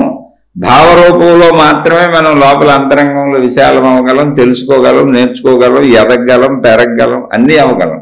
శరీరంతో కుదరదు. అందుకని లోపల జ్ఞాన ప్రాసెస్ అంతా లోపల జరుగుద్ది. అనుభవాలు ఎక్కడున్నాయి? లోపలే ఉన్నాయి. ఇప్పుడు నేను శరీరం అనే భావం, నేను శరీరంతో అనుభవించినటువంటి అనుభవాలు, అంటే అనుసరించి వచ్చిన భావాలు, అనుభవాలు, అవి ఎక్కడున్నాయి? లోపల ఉన్నాయి. లోపలున్న అనుభవాలకి జ్ఞానభావం తగులుతుంది. వచ్చి జ్ఞానం చెబుతుంది అసలు నువ్వు శరీరం కాదని విడమర్చి చెబుతుంది. అనేక శీర్షికల్లో చెప్పాను, ఒకసారి చూసుకోండి ఎలా నేను శరీరం కాదు. అంటే ఈ శీర్షిక కర్మను పోగొట్టుకోవటం కాబట్టి దీని మీద మాట్లాడుతున్నా. నేను మనిషిని అన్నప్పుడు ఈ కర్మలన్నీ నేను అనుభవిస్తూ ఉంటాను. నాకు పరిమితి ఉందన్నప్పుడు ఈ కర్మలన్నీ నేను అనుభవిస్తూ ఉంటాను. నాకు కుటుంబం ఉందన్నప్పుడు నా వాళ్ళకి సంబంధించిన కర్మలన్నీ నేను అనుభవిస్తూ ఉంటాను. నాకు సంపదలు ఉన్నాయి అన్నప్పుడు నాకు సంబంధించినవన్నీ నేను అనుభవిస్తూ ఉంటాను. అది సుఖమైన దుఃఖమైన. అంటే నాకు అనుభవాలు కర్మఫలాలు ఎప్పుడున్నాయి? నేను శరీరం అన్న భావనలో ఉన్నా. నేను శరీరం అన్న భావనలో నాకు ఉందేంటి? బంధ మనసు. అంటే శరీరంతో బంధింపబడి ఉన్న శరీర సంబంధిత మనసు. బంధ మనసు అంటే అది బంధాలతో ఉన్న మనసు ఉంది. జ్ఞాన మనసు ఎలా ఉంది? బంధాలన్నీ విడదీసేస్తుంది. అసలు నువ్వు శరీరం కాదని కానీ బంధాలన్నీ ఎగిరిపోయినాయి. ఇప్పుడు ఒక పిల్లోడు పుట్టాడండి. ఒక పిల్లోడు పుట్టాడు ఒక ఆవిడికి హాస్పిటల్లో. తల్లి తండ్రి అంతా అక్కడ ఉన్నారు, ఎదురు చూస్తున్నారు. లోపల డెలివరీ రూమ్లో డాక్టర్ గారు ఉన్నారు. పిల్లోడు పుట్టాడు. అయితే అక్కడ డాక్టర్లు ఏం చేశారు? పిల్లల్ని మార్చేశారు. ఊరికి అనుకోండి, పుట్టిన పిల్లోడిని ఇంకొకళ్ళకి ఇచ్చి వాళ్ళ పిల్లోడిని వీళ్ళకి, వీళ్ళ పిల్లోడిని వాళ్ళకి మార్చేశారు. కొన్ని అమ్మాయి అబ్బాయి అనుకోండి, వీళ్ళకి మగపిల్లోడు పుడితే వాళ్ళకి ఇచ్చారు, వాళ్ళ అమ్మాయిని వీళ్ళకి ఇచ్చారు. దానికి కారణాలు ఏంటంటే అటు మగపిల్లోడు కావాలని వాళ్ళు పాపం అటు వాళ్ళు వీళ్ళకి డబ్బులు ఇచ్చారు, మార్చేశారు అనుకోండి ఊరికి. ఇప్పుడు వీళ్ళు నా బిడ్డ అని పెంచుకుంటున్నారు. సాక్ష్యమే లేదు, అనుకోవటమే, భావమే. అక్కడ డాక్టర్లు మార్చారని వీళ్ళకి తెలియదు. ఎందుకంటే డెలివరీ రూమ్ వీళ్ళు లేరు, వీళ్ళు బయట ఉంటారు. భావం అనేది, నమ్మకం అనేది ఎలాంటిదో తెలియటం కోసం చెబుతున్నాం. మన సొంత బిడ్డో కాదో కూడా మనం గుర్తించలేము. ఎందుకంటే ప్రసవించిన తల్లి కూడా పట్టుకోలేదు. డాక్టర్లు మార్చేశారు. ఆమె ఎక్కడ మంచం మీద ఉంది, ఆమె ఇంకా చూడలో పెట్టినాయి, మార్చేసి చూపించారు. చూసిన కాంచి గుర్తుపట్టగలుగుతామేమో, అది వేరే విషయం. ఇప్పుడు ఏమైంది? అక్కడ కేవలం నమ్మకం, వాళ్ళు చెప్పింది నమ్మే ఆధారత నుంచి భావం పెంచుకోవటమే తప్ప నా లోపల నుంచి నేను కన్న బిడ్డ అనే భావం కొత్తగా వచ్చేదేం లేదు మనకి. మీరు అబ్జర్వ్ చేసి చూడండి. ఇప్పుడు మార్చేసిన బిడ్డే నా బిడ్డ అని ప్రాణప్రదంగా పెంచుతూ ఉంటాం. మన సొంత బిడ్డ ఇంకొకళ్ళ ఇంట్లో పెరుగుతున్నాడు, మనకు అసలు వాళ్ళ మీద ఏ భావం ఉండదు. అలాగే వాళ్ళ బిడ్డ మన దగ్గర పెరుగుతున్నాడు, ఆ బిడ్డను మన సొంత బిడ్డలాగా పెంచుతున్నాం, మన బిడ్డను వాళ్ళు సొంత బిడ్డలాగా పెంచుకుంటున్నారు. ఎవరికాళ్ళు ప్రాణం పెట్టేసుకున్నారు ఆ బిడ్డల మీద. కానీ వాళ్ళ బిడ్డలే కాదు వాళ్ళు. పోనీ నీ బిడ్డలు కాదని నీకు తెలుస్తుందా? నీ శరీరంలోంచి వచ్చారుగా, కనిపెడతావా? కనిపెట్టలేవు. అంటే ఏంటి? కేవలం మనం పంచేంద్రియాల శరీరానికి ఉన్న శక్తి ఏంటో మీకు నీలోంచి వచ్చిన దాన్ని కూడా నువ్వు కనిపెట్టలేవు. అది శరీరం అంత బలహీనమైంది. మరి అది ఎందుకు ఇంత బలంగా పట్టుకు ఏలాడుతుందంటే దానికి ఊరికనే నమ్మకాలు. ఆ శరీరంతో చూసినవి ఇవన్నీ చూసింది పట్టుకు ఏలాడుద్ది అంతే. దానికి దాని ఏంటో కూడా తెలియదు. తనలోంచే వచ్చిన బిడ్డను మార్చేసినా కూడా తెలియదు. కానీ తను చూస్తే ఇంద్రియాలతో పట్టుకుంటే మాత్రం నాది నాదని అలడుద్ది. అందుకని చెబుతున్నాను మీకు, ఆ విషయం చెప్పడానికి చెప్పేది. ఇప్పుడు వీళ్ళు బాగా ఇలా పెంచుకున్నారు. ఈ బిడ్డ మీద వీళ్ళ మమకారం, ఆ బిడ్డ మీద వాళ్ళ మమకారం విపరీతంగా పెంచుకున్నారు. ఈ పిల్లల్ని చదివించారు, పెద్దవాళ్ళని చేశారు, వీళ్ళకి ఆస్తులు కూడబెట్టారు, అబ్బొబ్బొబ్బో బోళ్ళు చేశారు.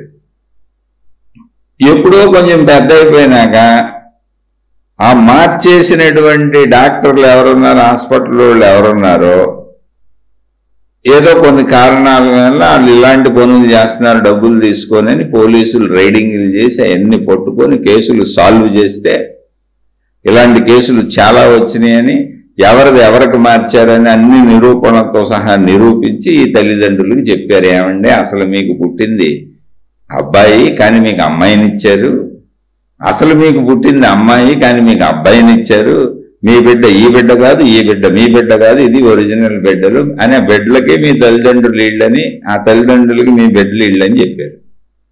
మీరు గమనించిన వెంటనే భావాలు మారిపోతాయి, బంధాలు మారిపోతాయి, మళ్ళీ నా బిడ్డ అనేది వెళ్ళిపోద్ది. ఇంతకీ నానే భావన ఎలా మారిపోతుందో చూడండి. అంటే ఏంటి? లోపల భావ మార్పే తప్ప. ఇదంతా ఎందుకు చెబుతున్నాంటే మీరు సూక్ష్మంగా పరిశీలించబోతే మీకు తెలియదండి. నానే భావం మనం పెంచుకునేదే. తెలియనప్పుడు ఎక్కడ పెంచుకున్నాం, తెలిస్తే మళ్ళీ అక్కడ పెంచుకుంటున్నాం. నాది అదంతా. మీకు ఇంకా కావాలంటే ఇంకా చెబుతా. పెళ్లి చేసుకున్నారు భార్యాభర్తలు, చక్కగా 10 ఏళ్ళు సంసారం చేశారు. ఆల్రెడీ 8వ ఏడు 7వ ఏడు నుంచి గొడవలు మొదలైనవి. అలా అలా సాగదీసుకుంటూ వచ్చారు. పాపం ఏదో పిల్లల కోసం బతుకుదామని అనుకున్నారు, అడ్జస్ట్ అయ్యారు, అట్ట వచ్చారు. కానీ ఒక 10 ఏళ్ళ తర్వాత అసలు వల్ల కాదు, నీతో నేను ఉండలేనని నిర్ణయించుకున్నారు. ఇద్దరు విడాకులు తీసుకు విడిపోయారు.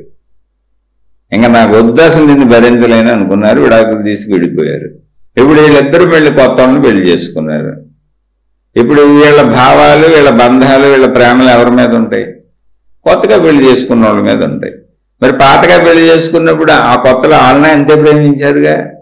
అప్పుడు నా అన్న భావం అక్కడ ఉంది. ఎందుకు మనిషి మీద ప్రేమ కాదు, అది నా అంటే నేను కల్పించుకుంటున్నా, నేను పెంచుకుంటున్న భావం. మళ్ళీ ఇప్పుడు కొత్తగా విడిపోయిన వాళ్ళ మీదకి వచ్చింది నేను కల్పించుకుంటున్నా, నేను పెంచుకుంటున్న భావం. ఇప్పుడు వాళ్ళ మీద ద్వేషంగా కూడా మారింది. మీకు అందుకే చూడండి, తండ్రి కొడుకులు, తల్లి కూతుళ్ళు అన్ని బంధాలలోనూ విడిపోయిన వాళ్ళకి విడిపోయి ప్రశాంతంగా ఉండరు, ద్వేషం పెరుగుద్ది. చాలా చిత్రమైన విషయం. అప్పటిదాకా నాని ప్రేమించింది, ఎంత ప్రేమించామో అంత ఎత్తులో తిరిగి ద్వేషమే అవుతుంది. అందుకే ఎప్పుడు ద్వేషం మీకు ప్రేమ ఉన్న చోటే ఉంటుంది, ప్రేమ లేని చోట ద్వేషం కూడా ఉండదు. మీరు అసలు తెలియని వాళ్ళని ప్రేమించరు, తెలియని వాళ్ళని ద్వేషించరు. ఎక్కడ ప్రేమ ఉందో అక్కడ ద్వేషం ఉంటుంది. చిత్రమైన విషయం అదే. ఎందుకని నాకి దెబ్బ తగలగానే, ఇప్పుడు నా భావం కదా, నేను నా భార్య మీద నా భావాన్ని పెంచుకున్నానండి. ఎందుకే ఏమీ లేదు, నేను పెంచుకున్న భావం నా భార్యని, అంతే తప్ప ఆ మనిషి మీద ప్రేమ కాదు. ఆ మనిషి మీద ప్రేమ అయితే అసలు నేను ఆయన ఏమన్నాం, వ్యతిరేకత రాదు, ఆయనకేం కావాలి చేసి పెడతా, ఘర్షణలు ఉండవు అసలు. అదే చెప్తారు ఆధ్యాత్మికతలు. ఏం చెబుతారంటే నిజాయితీగా ప్రేమించమంటారు. ఆధ్యాత్మికత ఎప్పుడు ఏం చెప్పిందంటే ప్రేమను పొందుతుంది. ప్రేమ అంటే స్త్రీ పురుష శారీరక కలయికలో గులాబీ పూలు ఇచ్చుకోవటాలు, గిచ్చుకోవటాలు, గీరుకోవటాలు కాదు. ప్రేమ అంటే మనిషిని మనిషిగా చూడు, నువ్వేం చేయగలవో వాళ్ళకి ఆ మేలు చేయి, అంతే. అది ప్రేమ అంతే. అది నాదని కాదు ప్రేమించడం, అసలు నాదనేదే బంధమే లేదు అక్కడ. ఇప్పుడు తల్లిదండ్రుల ప్రేమలో కూడా నాది అనేది ఉంటుంది. అదేం స్వచ్ఛమైన ప్రేమ కాదు, నాది కాబట్టి. పెద్దయినాక అదే తల్లిదండ్రులు మొగుడు వెనక తిరుగుతుందని కూతురుని తిడతారు, పెళ్ళం చెంగు పట్టుకు తిరుగుతున్నాడని కొడుకుని తిడతారు. ఇదే తల్లిదండ్రులు వాళ్ళిద్దరి మధ్యలో దూరిపోయి కాపురాలు పాడు చేస్తారు. అసలు ఘర్షణ పడని అత్త కోడళ్ళు ఉన్నారు ప్రపంచంలో, ఎక్కడికైనా వెళ్ళండి. ఆ కోడలు మన అమ్మాయి అయి ఉండొచ్చు, లేదా మన ఇంటికి వచ్చిన అమ్మాయి అయి ఉండొచ్చు. అది కొడుకే కానీ కూతురైనా ఏదో చోట కోడలేగా. ఘర్షణ పడని అత్త కోడలు కానీ ఘర్షణ పడని బంధం ఉంది అసలు. పోనీ తండ్రి కొడుకులైనా ఏదో ఒక సమయంలో ఎప్పుడో చోట భార్యాభర్తలు కానీ తల్లి బిడ్డలు కానీ అన్ని బంధాలు ఘర్షణ పడతాయి. ఎందుకో తెలుసా? నువ్వు పెంచుకున్న బంధం అది, నువ్వు ఏర్పరుచుకున్న నాలోంచి వచ్చిన బంధం తప్ప వాళ్ళ మీద ఉన్న బంధం కాదు. ఆధ్యాత్మికత ఏమంటుందంటే నా అనే దాంట్లోంచి పెంచుకోబాక బంధాన్ని, నువ్వు బంధం పెంచుకోవటం కాదు, మనిషిని మనిషిగా చూడు. భార్య అయినా సరే, భర్త అయినా సరే, కొడుకైనా సరే, బయట వాళ్ళైనా సరే, నీ వైపు నుంచి బంధంగా నువ్వు బంధం వేసుకోబాక, పెంచుకోబాక. మనిషిని మనిషిగా చూడు, మనిషిని మనిషిగా ప్రేమించు, మనిషిని మనిషిగా గౌరవించు. నీ బాధ్యతలు అయితే చేసుకో, మనిషిని మనిషిగా చూడంతే. అది ఆధ్యాత్మికత చెప్పేది. ఎందుకని అంటే ఘర్షణ ఉండదు. అప్పుడు నేను పెంచుకున్న బంధం అయితే ఘర్షణ వస్తుంది. ఎందుకంటే నాకు అనుకూలంగా లేనప్పుడు నాకు ద్వేషం వస్తుంది, కోపం వస్తుంది, వ్యతిరేకత వస్తుంది.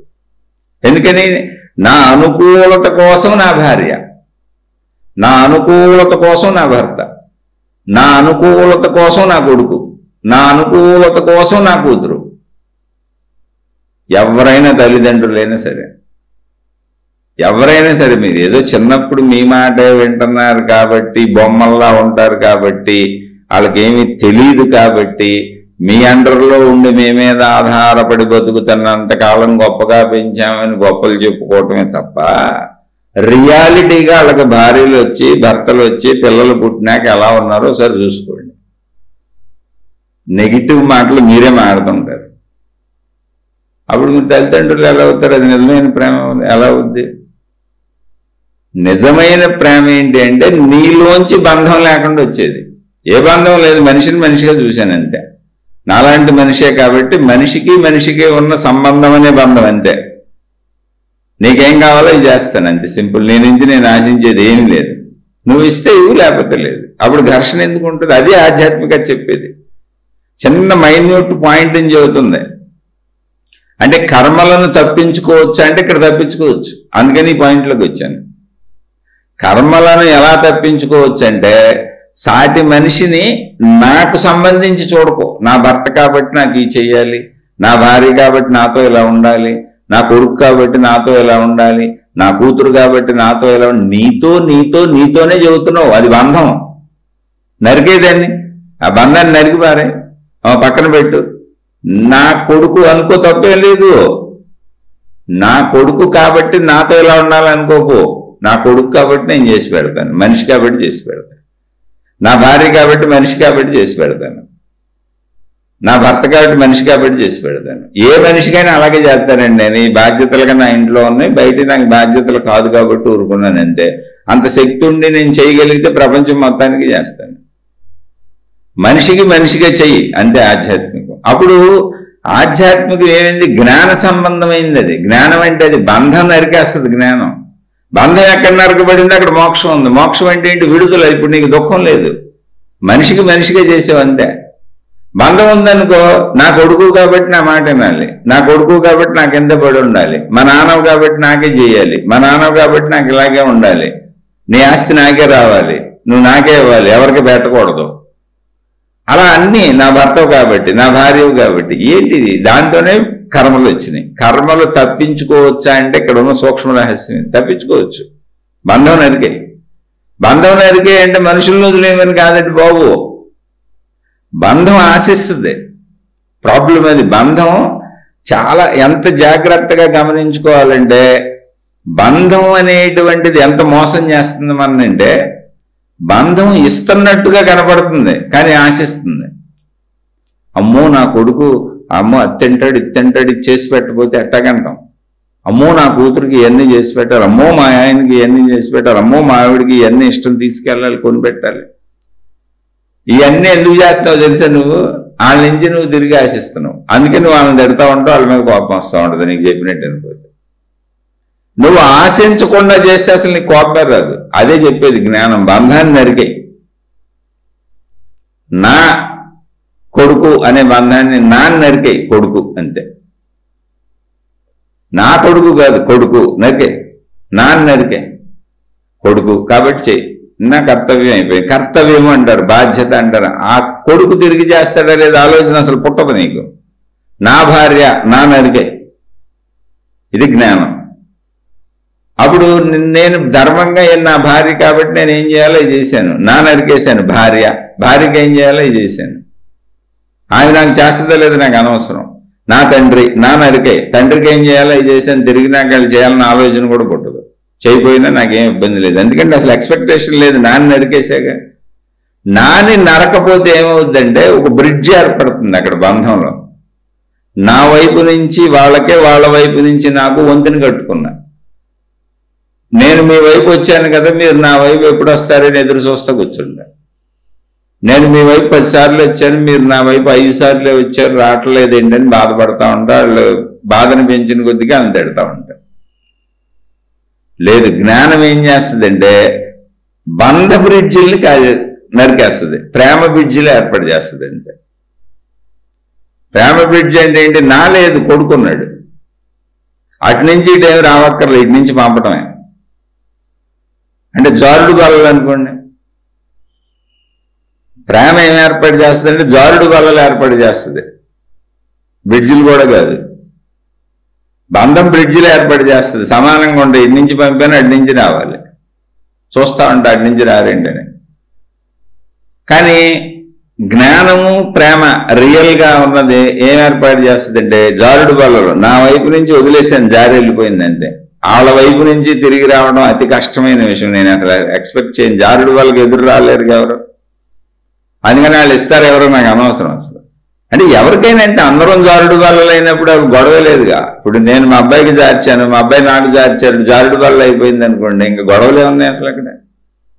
ఒకవేళ మా అబ్బాయి నాకు జార్చలేదు, జారుడు బల్ల కాబట్టి తిరిగి ఎక్కడం కష్టం లేని వదిలేసి వెళ్ళిపోతాను. ఎందుకంటే అటు నుంచి రాలేరులే ఎవరు, నేను జార్చి వదిలేశాను అంతే. అది ఇవ్వటం అంటే. ఇవ్వటం అంటే జారుడు బల్ల మీద జారినట్టుగా జార్చి వదిలేయటమే. అయిపోయింది అక్కడికి. అది ఇంకా తిరిగి రాదు ఇటు. ఇక్కడ కర్మను తప్పించుకోవచ్చు. నా కొడుకు, నా భార్య, నా భర్త, నా ఇల్లు, నా సంపద అనే నాని నరికేసి భర్త, భార్య, పిల్లలు, సంపద అట అనుకో, అంతవరకే. దానికి ఏం చేయాలో వచ్చాయి. నాని తీసేసినాక నీకు దుఃఖం ఉండదు, ఇక వాళ్ళ నుంచి ఎక్స్పెక్టేషన్ ఉండదు. ఇది మామూలు కర్మలు తప్పించుకునే విధానం. ఇక ఆత్మజ్ఞానంలోకి, ఆధ్యాత్మిక చదువులోకి, నీ అంతరంగంలోకి వెళ్ళావు అనుకో. ఒకసారి నీ లోపలికి వెళ్ళు. ఇప్పుడు వెళ్దాం, కాసేపు ఏం పోయింది మనకి, రోజు ఈ చదువుకోవటమేగా. రోజు ఒకసారైనా లోపలికి వెళ్ళకపోతే లోపలికి వెళ్ళలేదు మర్చిపోతాం. లోపలికి వెళ్ళండి, ప్రశాంతంగా కూర్చోండి, కళ్ళు మూసుకు కూర్చోండి, లోపల చూసుకోండి. భావాలు కదులుతున్నాయి. భావాలన్నీ దేనికి సంబంధించి ఉన్నాయి? భావాలు ఏంటయ్యి? అనుభవాలు. అంటే అనుసరించి వచ్చిన భావాలు, అనుభవాలు లోపల ఉన్నాయి. ఇప్పుడు ఈ అనుభవాల్లో కదులుతూ ఉంటాయి, కదిలి శరీరంతో చేద్దామంటాయి. ఇందులో ఇప్పుడు ఏం చేశామంటే తిరిగి ఆశించేవి, ఆశిస్తున్నవి ఏమున్నాయి గమనించండి. అదే చెడు. మా ఆయన ఇలా ఉన్నాడు, నాకేం చేయట్లేదు. మా అబ్బాయి అలా ఉన్నాడు, నాకేం చేయట్లేదు. చిన్నప్పటి నుంచి పెంచాను, ఆ కోడలను పట్టుకుపోయాడు, ఆ కోడలు వచ్చి మా ఊడిని ఎగరేసుకుపోయింది. వాళ్ళ పిల్లలు వాళ్ళ గొడవే తప్ప మమ్మల్ని పట్టించుకోవట్లేదు. ఏదో ఒకటి, నా స్నేహితుడు అలాగే, ఈడు తిన్నాడు, పెట్టట్లేదు, ఆడు అలా చేశాడు. ఇలా నువ్వు చేసి ఎక్స్పెక్టేషన్స్ అన్ని బంధాలే. నీకు లోపల చూసుకో, బంధాలన్నీ నరికిపారే. నా నా నా నా అనే బంధాలన్నీ లోపల నరికి. అదే జ్ఞానం. ఆత్మజ్ఞానం చెప్పేది కూడా అదే. అసలు నువ్వు శరీరానివే కాదురా నాయన, మనసువే కాదురా నాయన అంటే ఇప్పుడు లోపలికి వెళ్ళామా ఒకసారి చూసుకుందాం. మరి శరీరం ఎలా కాదు, మనసు ఎలా కాదు, నిజమా కాదా, అబద్ధమా చూద్దాం. ఇప్పుడు శరీరం నుంచి లోపలికి వచ్చాం. లోపల ఆలోచనలు కదులుతున్నాయి. ఆలోచనలు కదలాలన్నా, శరీరం కదలాలన్నా ఏముండాలి? లోపల ప్రాణశక్తి ఉండాలి. ప్రాణశక్తి లేనప్పుడు శరీరం, ఆలోచనలు కదలటం లేదుగా. ఇప్పుడు శరీరం గొప్పదా, మనసు గొప్పదా, ప్రాణశక్తి గొప్పదా? ఈ రెండింటినీ కలిపే ప్రాణశక్తి గొప్పదా? ప్రాణశక్తిలో అది రెండు ఉండడానికి అవకాశమే లేదు. శరీరాన్ని అసలు కాల్చి బూడిచ్చేసేస్తారు. ఏది గొప్పది మూడింట్లో? ప్రాణశక్తి గొప్పదని ఆన్సర్ వస్తుంది. మరి నేను శరీరం, మనసు అనుకుంటున్నాను కానీ ప్రాణశక్తిని అసలు నేను అనుకోవట్లేదే, నాకు తెలియదే. అనుకోమని ఆధ్యాత్మికంగా చెబుతుంది. ఎందుకని? ప్రాణశక్తి, మనిషి చనిపోతే ప్రాణం పోయింది అంటున్నారు, ప్రాణశక్తి ఉంటేనే మనిషి బతుకుంటున్నాడు అని తెలుసుగా నీకు. అంటే ఇప్పుడు నీలో ప్రాణం ఉందని నీకు తెలుసుగా. మరి ప్రాణం ఉన్న ప్రాణాన్ని తెలుసుకోకుండా శరీరం నేనని, మనసు నేనని తిరుగుతావేంటి? ఆ రెండు తిరగాలంటే ఇదేగా మెయిన్ పని చేయాలి. కాబట్టి మెయిన్ దాన్ని మెయిన్గా తెలుసుకొని, సెకండ్ దాన్ని సెకండ్గా ఉపయోగించుకొని, థర్డ్ దాన్ని థర్డ్గా ఉపయోగించుకో. దేని ప్రాముఖ్యత దానికి ఇవ్వచ్చుగా. సత్యమే కదా, ఆలోచించుకోండి. ఇది జ్ఞానాగ్ని దగ్ధ కర్మాణం. అప్పుడు మొట్టమొదటి ప్రిఫరెన్స్ దేనికి ఇవ్వాలి? నేను ప్రాణశక్తిని అన్నప్పుడు ఏమైంది? నేను మనసుని, నా మనసు బాగోలేదు అనేది సెకండ్ స్టెప్కి వచ్చింది. నేను శరీరాన్ని అనేది థర్డ్ స్టెప్కి వచ్చింది. ఈ శరీరానికి సంబంధించిన నా వాళ్ళు అనేది ఫోర్త్ స్టెప్కి వచ్చింది. నా వాళ్ళు, నా సంపదలు అనేవి ఇంకా నా సంపదలు ఫిఫ్త్ స్టెప్కి వెళ్ళినాయి.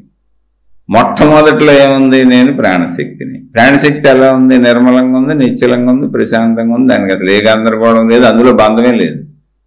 నేనని చెప్పుకోవడానికి దానికి రూపం లేదు, దానికి ఏమీ లేవు అసలు. ఇప్పుడు నేను ప్రాణశక్తి, నేను అందులో కూర్చుంటే ఎలా ఉన్నానంటే, ఇంకా బాగా అర్థం అవ్వాలంటే నా చుట్టూ ఉన్న నిర్మల ప్రశాంత ఆకాశంలాగా, ఖాళీలాగా ఉంటుంది అంతే. ఉన్నానన్న భావన ఉందంటే. ఇప్పుడు నాకు దుఃఖం ఎక్కడుంది? అది బంధమే లేదు కదా. దాంట్లో ప్రాణశక్తిలో బంధం లేదు. మనసులోకి వస్తే బంధం ఉంది, శరీరంలోకి వస్తే బంధం ఉంది. నీకు కర్మలు తప్పించుకోవటం ఎలాగో అంటే ప్రాణశక్తిలోకి వచ్చి కూర్చో. కర్మలు ఉండవు. ఎందుకని? నేను మనసుని కాదు, నేను శరీరాన్ని కాదుగా. మరి ప్రాణశక్తిలోకి రాలేవుగా, సాధన చేయి. అదే చెప్పింది ఆధ్యాత్మిక చదువు, ఆత్మజ్ఞాన చదువు. అంతకంటే ఏం లేదు అక్కడ. ప్రాణశక్తిలోకి వచ్చి కూర్చుంటే ప్రాణశక్తికి ఒక రూపం లేదు, ప్రాణశక్తికి ఏ బంధము లేదు, ఏ బాధ లేదు, ఏ దుఃఖము లేదు, అసలు దానికి అనుభవం లేదు. ప్రాణశక్తిలో అనుభవాలు ఉండవు. జస్ట్ అది ఎంటీగా ఖాళీగా ఉన్న శక్తి మాత్రమే. భావాలన్నీ ఎక్కడ ఉంటాయంటే మనసులో ఉంటాయి. ఈ భావాలను అనుభవించే యంత్రం, పరికరం ఏంటంటే శరీరం. నేను ప్రాణశక్తి నేను కూర్చున్నప్పుడు నీకు అసలు అనుభవాలే లేవు, భావాలే లేవు. అవన్నీ మనసులో ఏడిచినాయి. మనసును వదిలేసి, శరీరాన్ని వదిలేసి ప్రాణశక్తిలోకి వచ్చి కూర్చో. కొన్ని కూర్చోవడానికి తప్ప అంటే నువ్వే ఆలోచించుకో. నువ్వు మొట్టమొదటి విలువైంది ప్రాణశక్తి, మనస, శరీరమా? చాలా జాగ్రత్తగా కూర్చొని నీకు నువ్వు తర్క వితర్కాలు చేసుకొని ఆలోచించుకో. అదే జ్ఞానం అంటే. నువ్వే ఆలోచించుకు. ఇందులో అబద్ధమేముంది? నమ్మమని అసలు చెప్పట్లే, నమ్మొద్దు అంటే. నమ్మకానికే ఆధ్యాత్మికతకే చొక్కెదురు, కుదరదు అసలు. నమ్మకం అనేది ఏంటంటే నిరూపించలేని సత్యాలు ఏముంటాయో లేదా నిరూపించలేని విషయాలు ఏముంటాయో అక్కడ నమ్మని చెబుతారు అంతే. ఎందుకు? నిరూపణగా కనపడుతుందిగా. నీ శరీరం ఉంది, నీ మనసు ఉంది, ఈ రెండిటికి ఆధారంగా ప్రాణశక్తి ఉంది. ప్రాణశక్తి ఎక్కడ ఉందండి? దానికి నిరూపణ ఏంటి అన్నారనుకో, ప్రాణశక్తి లేకపోతే చచ్చిపోయడానికి కాల్చేస్తున్నారు, అదే నిరూపణ. చావే నిరూపణ. మరణం ప్రాణశక్తి ఉందని చెబుతుంది, మరణమే నిరూపణ. మనం బతికొండడమే నిరూపణ. బతికున్నాం కదా, ఓకే. ఇప్పుడు బతికున్న దాంట్లో బతికుండటానికి కారణమైన ముఖ్యమైన ప్రాణశక్తి ముఖ్యమైందా? మొదటిదా? శరీరాన్ని కదిపి భావాలన్నీ తనలో దాచుకున్నటువంటి మనసు గొప్పదా? అంటే ప్రాపంచిక భావాలు, శరీర భావాలు మొత్తం తనలో దాచుకున్న మనసు గొప్పదా? అంటే బంధ మనసు, ఇది గొప్పదా? ఈ శరీరానికి అనుగుణంగా అంటే మనసులో పుట్టినటువంటి కోరికలకు అనుగుణంగా కదిలేటువంటి యంత్ర పరికరమైనటువంటి శరీరం గొప్పదా? ఏది గొప్పది? ప్రాణం లేకపోతే ఈ రెండు లేవుగా. శరీరం బూడిదేగా, అసలు బూడిదిపోలే, నేలపోలే. కాబట్టి గొప్పది ప్రాణశక్తి. కర్మలు తప్పించుకోవచ్చు అంటే ప్రాణశక్తిలోకి వచ్చి కూర్చుంటే కర్మలు తప్పించుకోవచ్చు. ప్రాణశక్తిలోకి వచ్చి కూర్చోమని చెప్పేది జ్ఞానం. ఎలా రావాలో, ఏం రావాలో అన్నీ ఏముంది, మీరే సాధన చేయటమే. మళ్ళీ రోజు ఎగిరి దూకేయటం కుదరదు. దాన్ని అర్థం చేసుకొని నేను ప్రాణశక్తిని అని అర్థం చేసుకొని చక్కగా కూర్చొని తపస్సు చేయాలి. అదే తపస్సు. తపస్సు అంటే ఏంటో తెలుసా? ఫుల్ టైం జాబ్ చేస్తే తపస్సు. తపస్సు అంటే ఏంటంటే పూర్వ మునులు, ఋషులు ఏం చేసేవాళ్ళు అంటే వాళ్ళ శరీరమునకు అవసరమైనటువంటి తగుమాత్రపు ఆహార ప్రయత్నం చేసుకొని కాలకృత్యాలు తీర్చుకొని మొత్తం మిగిలిన టైం అంతా శరీరాన్ని దాటి మనసుని దాటి లోపలికి వచ్చి ప్రాణశక్తిలో కూర్చునే ప్రయత్నం చేసేవాళ్ళు. అదే తపస్సు. అంటే ఫుల్ టైం దాని మీద ఉండేవాళ్ళు. తక్కువ టైము తమకు అవసరాలకు పెట్టుకునేవాళ్ళు. ఏంటి అవసరాలు? భార్య, కుటుంబం, పిల్లలు అన్నీ ఉన్నాయి. తగుమాత్రంగా కాసేపు నిద్రపోవటం, కాసేపు ఏదో భార్యాభర్తలు కబుర్లు చెప్పుకోవటం, కాసేపు పిల్లలకు అవసరమైన చూసుకోవటం, చిన్ని చిన్ని అవసరాలు అక్కడ దొరికేటువంటి పండు ఫలాలు ఏదో చిన్న చిన్నవి అక్కడ చూసుకొని ఎక్కువ టైం వృధా కాకుండా అవే ఋషి ఆశ్రమాలు, ముని వాటికలు. ఇలా ఈ భావాలు ఉన్న వాళ్ళందరూ కలిపి ఒక చోట ఏర్పాటు చేసుకునేవాళ్ళు. అదంతా కలిపి ఇప్పుడు మనం కాలనీలని ఎలా అంటామో అప్పుడు వాళ్ళు ఋషి ఆశ్రమాలు, ముని వాటికలు అని చెప్పారు. అలా ఉండి ఎక్కువ కాలం తపస్సు కేటాయించేవాళ్ళు. మిగిలిన జీవితకాలం అంతా తపస్సే. అంటే ఇప్పుడు 8 గంటలు మనం ఎలా ఉద్యోగం చేస్తున్నామో అలా 8 గంటలు 10 గంటలు తపస్సులు చేసుకొని మిగిలిన కాలంలో మనం ఏదో ఉద్యోగం చేసి వచ్చినాక ఏదో అటు ఇటు తిరిగి కిరాణా సరుకులు తెచ్చుకొని ఇంటి పనులు చూసుకుంటామే, అలా మిగిలిన పనులు చేసేవాళ్ళు. అంటే ఫుల్ టైం చేస్తే తపస్సు. అంతే తప్ప కాలకృత్యాలు తీర్చుకోకుండా, అన్నాలు తినకుండా, పెళ్లిళ్ళు చేసుకోకుండా, కుటుంబాలు లేకుండా చేశారని భ్రమలు పడుతుంది. కాదు, తగ్గించుకున్నారు వాళ్ళు అవసరాలు, టైం మిగిల్చుకున్నారు. అదే పార్ట్ టైం చేస్తే దాన్ని ధ్యానము అంటారు. నేను ఫుల్ టైం చేయలేను, పార్ట్ టైం చేస్తాను, ధ్యానము. తపస్సు అయినా ధ్యానమైనా శరీర భావాలను వదలటం, మనోభావాలను వదలటం, ప్రాణశక్తిలోకి వెళ్ళి కూర్చోవటం. ప్రాణశక్తి ఎలా ఉంటుంది? నిశ్చలంగా ఉంటుంది, నిర్మలంగా ఉంటుంది, ప్రశాంతంగా ఉంటుంది. ఇలా ఉంటుంది, అలా ఉంటుంది అని చెప్పడానికి ఉండదు. ఒక్క ఉన్నాను అన్న ఎరుక ఉంటుంది అంతే. అంటే నిద్రపోలా. అది ఆ ఎరుక ఏంటంటే నేను నిద్రపోలేదు, మెలుకునే ఉన్నాను, ఆ ఎరుకలో ఉన్నాను అంతే.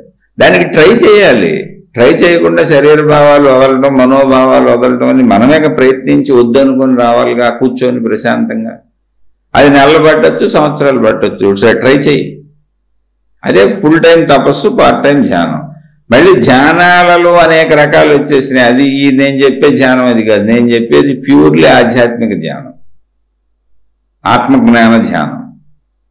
అంటే అదే పదం ధ్యానం అని వాడారు కాబట్టి మళ్ళీ నేను కొత్త కొత్త ఈ పదాలు సృష్టించి దాన్ని గందరగోళపరచకూడదు కాబట్టి అదే పదం వాడుతున్నా. అసలు ధ్యానం అనే పదం కూడా వాడకూడదు. కానీ మీకు తెలియదుగా, తపస్సు, ధ్యానం ఈ పదాలేగా వాడారు అక్కడ. అందుకని సేమ్ పదాలు వాడుతున్నాను నేను. మీరు ఎలా అయినా కూర్చోండి, మీరు ఏమైనా చేయండి, కూర్చోలేకపోతే పడుకోండి, మీ ఇష్టం. కానీ మెలకువలో ఉండాలి, ఎరుకలో ఉండాలి. శరీరాన్ని వదలాలి, మనసును వదలాలి, ప్రాణశక్తిలోకి వచ్చి కూర్చోవాలి. ప్రాణశక్తి ఖాళీగా ఉంటుంది, నిర్మలంగా ఉంటుంది, నిశ్చలంగా ఉంటుంది. ఒకే ఒక్కటి ఉంటుంది, ఏంటంటే నిద్రపోవట్లేదు, మరణించలేదు, కోమాలోకి పోలేదు, ఉన్నాను అన్న ఎరుక తెలుస్తుంది అంతే. అది వచ్చే వరకు మీరు నెలలైనా సంవత్సరాలైనా తపస్సులు ధ్యానం చేస్తానే ఉండాలి. అప్పుడు మీరు కర్మను తప్పించుకుంటారు. ఎందుకని? ప్రాణశక్తిలో అసలు కర్మ లేదు. కర్మ మనస్సులో, బంధ మనస్సులో ఉంది. అనుభవాలు అక్కడ ఉన్నాయి. అనుసరించి వచ్చిన భావాలన్నీ అనుభవాలుగా మనసులో ఉన్నాయి. అవి శరీరాన్ని కదుపుతాయి. శరీరాన్ని కదిపినప్పుడు మళ్ళీ శరీరం బంధాల్లోకి వెళ్ళి మళ్ళీ ఆట మొదలు పెట్టుద్ది. కాబట్టి కర్మలన్నీ అక్కడ మొదలవుతాయి. నేను శరీరం అన్న భావం వస్తుంది, నేను ఆ భావం నుంచి మనసు భావాలను అనుభవిస్తూ ఉంటుంది. ఇష్టాలు, సుఖ దుఃఖాలు అన్నీ వచ్చేస్తాయి. మొత్తం అది బంధ మనస్సు. అది మనసులోకి వెళ్తేనే బంధ మనస్సు. అది ప్రాణంలోకి వచ్చి ఎప్పుడైతే కూర్చున్నారో అక్కడ ఏం లేదు, నిర్మలంగా ఉంది, నిశ్చలంగా ఉంది, అనుభవం లేదు. ఇప్పుడు నేను ప్రాణాన్ని, ప్రాణశక్తిని అనే భావం ఉంది. నేను మనసుని, నేను శరీరాన్ని అనే భావం ఉండదు. అసలు నేను ప్రాణశక్తిని అని కూడా మీకు అనిపించదు. మీకు అర్థం అవడానికి పదం వాడాను, ఉన్నాను అన్న ఒక్క ఎరుక ఉంటుంది అంతే. ఏమీ లేకుండా ఉన్నాను అన్న ఒక్క ఎరుకలో అనుభవం ఎందుకు ఉంటుంది? అసలు అక్కడ దుఃఖం ఉండదు, సుఖం ఉండదు. కాబట్టి కర్మలు ఎలా అనిపిస్తారు? కాబట్టి కర్మను ఎలా తప్పించుకోవచ్చు. ఎవరికైతే ఈ ప్రాణశక్తిలోకి వచ్చి కూర్చోవటం అనేటువంటి సిద్ధి కుదిరిందో, అంటే సాధన చేయగా చేయగా చేయగా వచ్చేదాన్ని సిద్ధి అంటారు. సిద్ధి అంటే మహిమలు కాదు. సాధన చేయగా చేయగా చేయగా ఆ స్థితిని పొందేస్తే అది సిద్ధించింది అంటారు. అంటే సాధ్యపడింది కనుక సిద్ధించింది అంతే తప్ప ఈ మంత్రం కాదు, మహిమ కాదు, మాయ కాదు. సాధన అనే పదానికి సాధన అంటే చేయటం, సిద్ధించడం అంటే సాధనకు సంబంధించిన విషయం పొందేశాను అని అంతే, అంతకంటే ఏం లేదు. అది ఎప్పుడైతే వచ్చిందో దేహభావన, మనోభావన దూరంగా జరిగిపోద్ది. చాలా దూరంగా జరిగిపోయినట్టు ఉంటుంది. అంటే విమానంలో నుంచి కిందకి చూస్తున్న మనిషిలాగా ఉంటుంది. ఆవిడేంది అసలు కింద ఏమి కనపడినప్పుడు అయ్యో ఉన్నాయి, పోతున్నాయి, ఉన్నాయి, అయ్యి ఏం భావాలే పుట్టవు కదా. విమానంలో కూర్చున్నాం, కింద ఏం కనపడతలేదు, ఇంకేం భావం పుడుతుంది? కింద ఉంటే ఇళ్ళు ఉండొచ్చు, మనకు తెలియదు, కనపడతలేదుగా, భావమే పుట్టదు. అలా మనసు జరిగిపోద్ది, శరీరం జరిగిపోద్ది, ఇది మిగిలిపోద్ది. అటువంటి వాళ్ళని జీవన్ముక్తులు అన్నారు. అంటే వాళ్ళు జీవించున్నారు, శరీరం ఉంది, మనసు ఉంది, కానీ అది జరిగిపోయి దూరంగా ఎక్కడో ఉంది. నేను ప్రాణశక్తిని అన్న భావంలో ఉన్నారు, నేను దేహం అన్న భావంలో లేరు, నేను మనసు అన్న భావంలో లేరు. అందుకని బంధాలు వాళ్ళని బాధించట్లేదు. కాబట్టి కర్మలు వాళ్ళని బాధించవు. కర్మలు తప్పించుకోవచ్చు. అలా కర్మలు తప్పించుకునే ఏకైక మార్గం ఇది ఒకటే. అయితే ఇక్కడే వాళ్ళ ఆత్మ అనే పదం ఏంటంటే ఏం లేదు.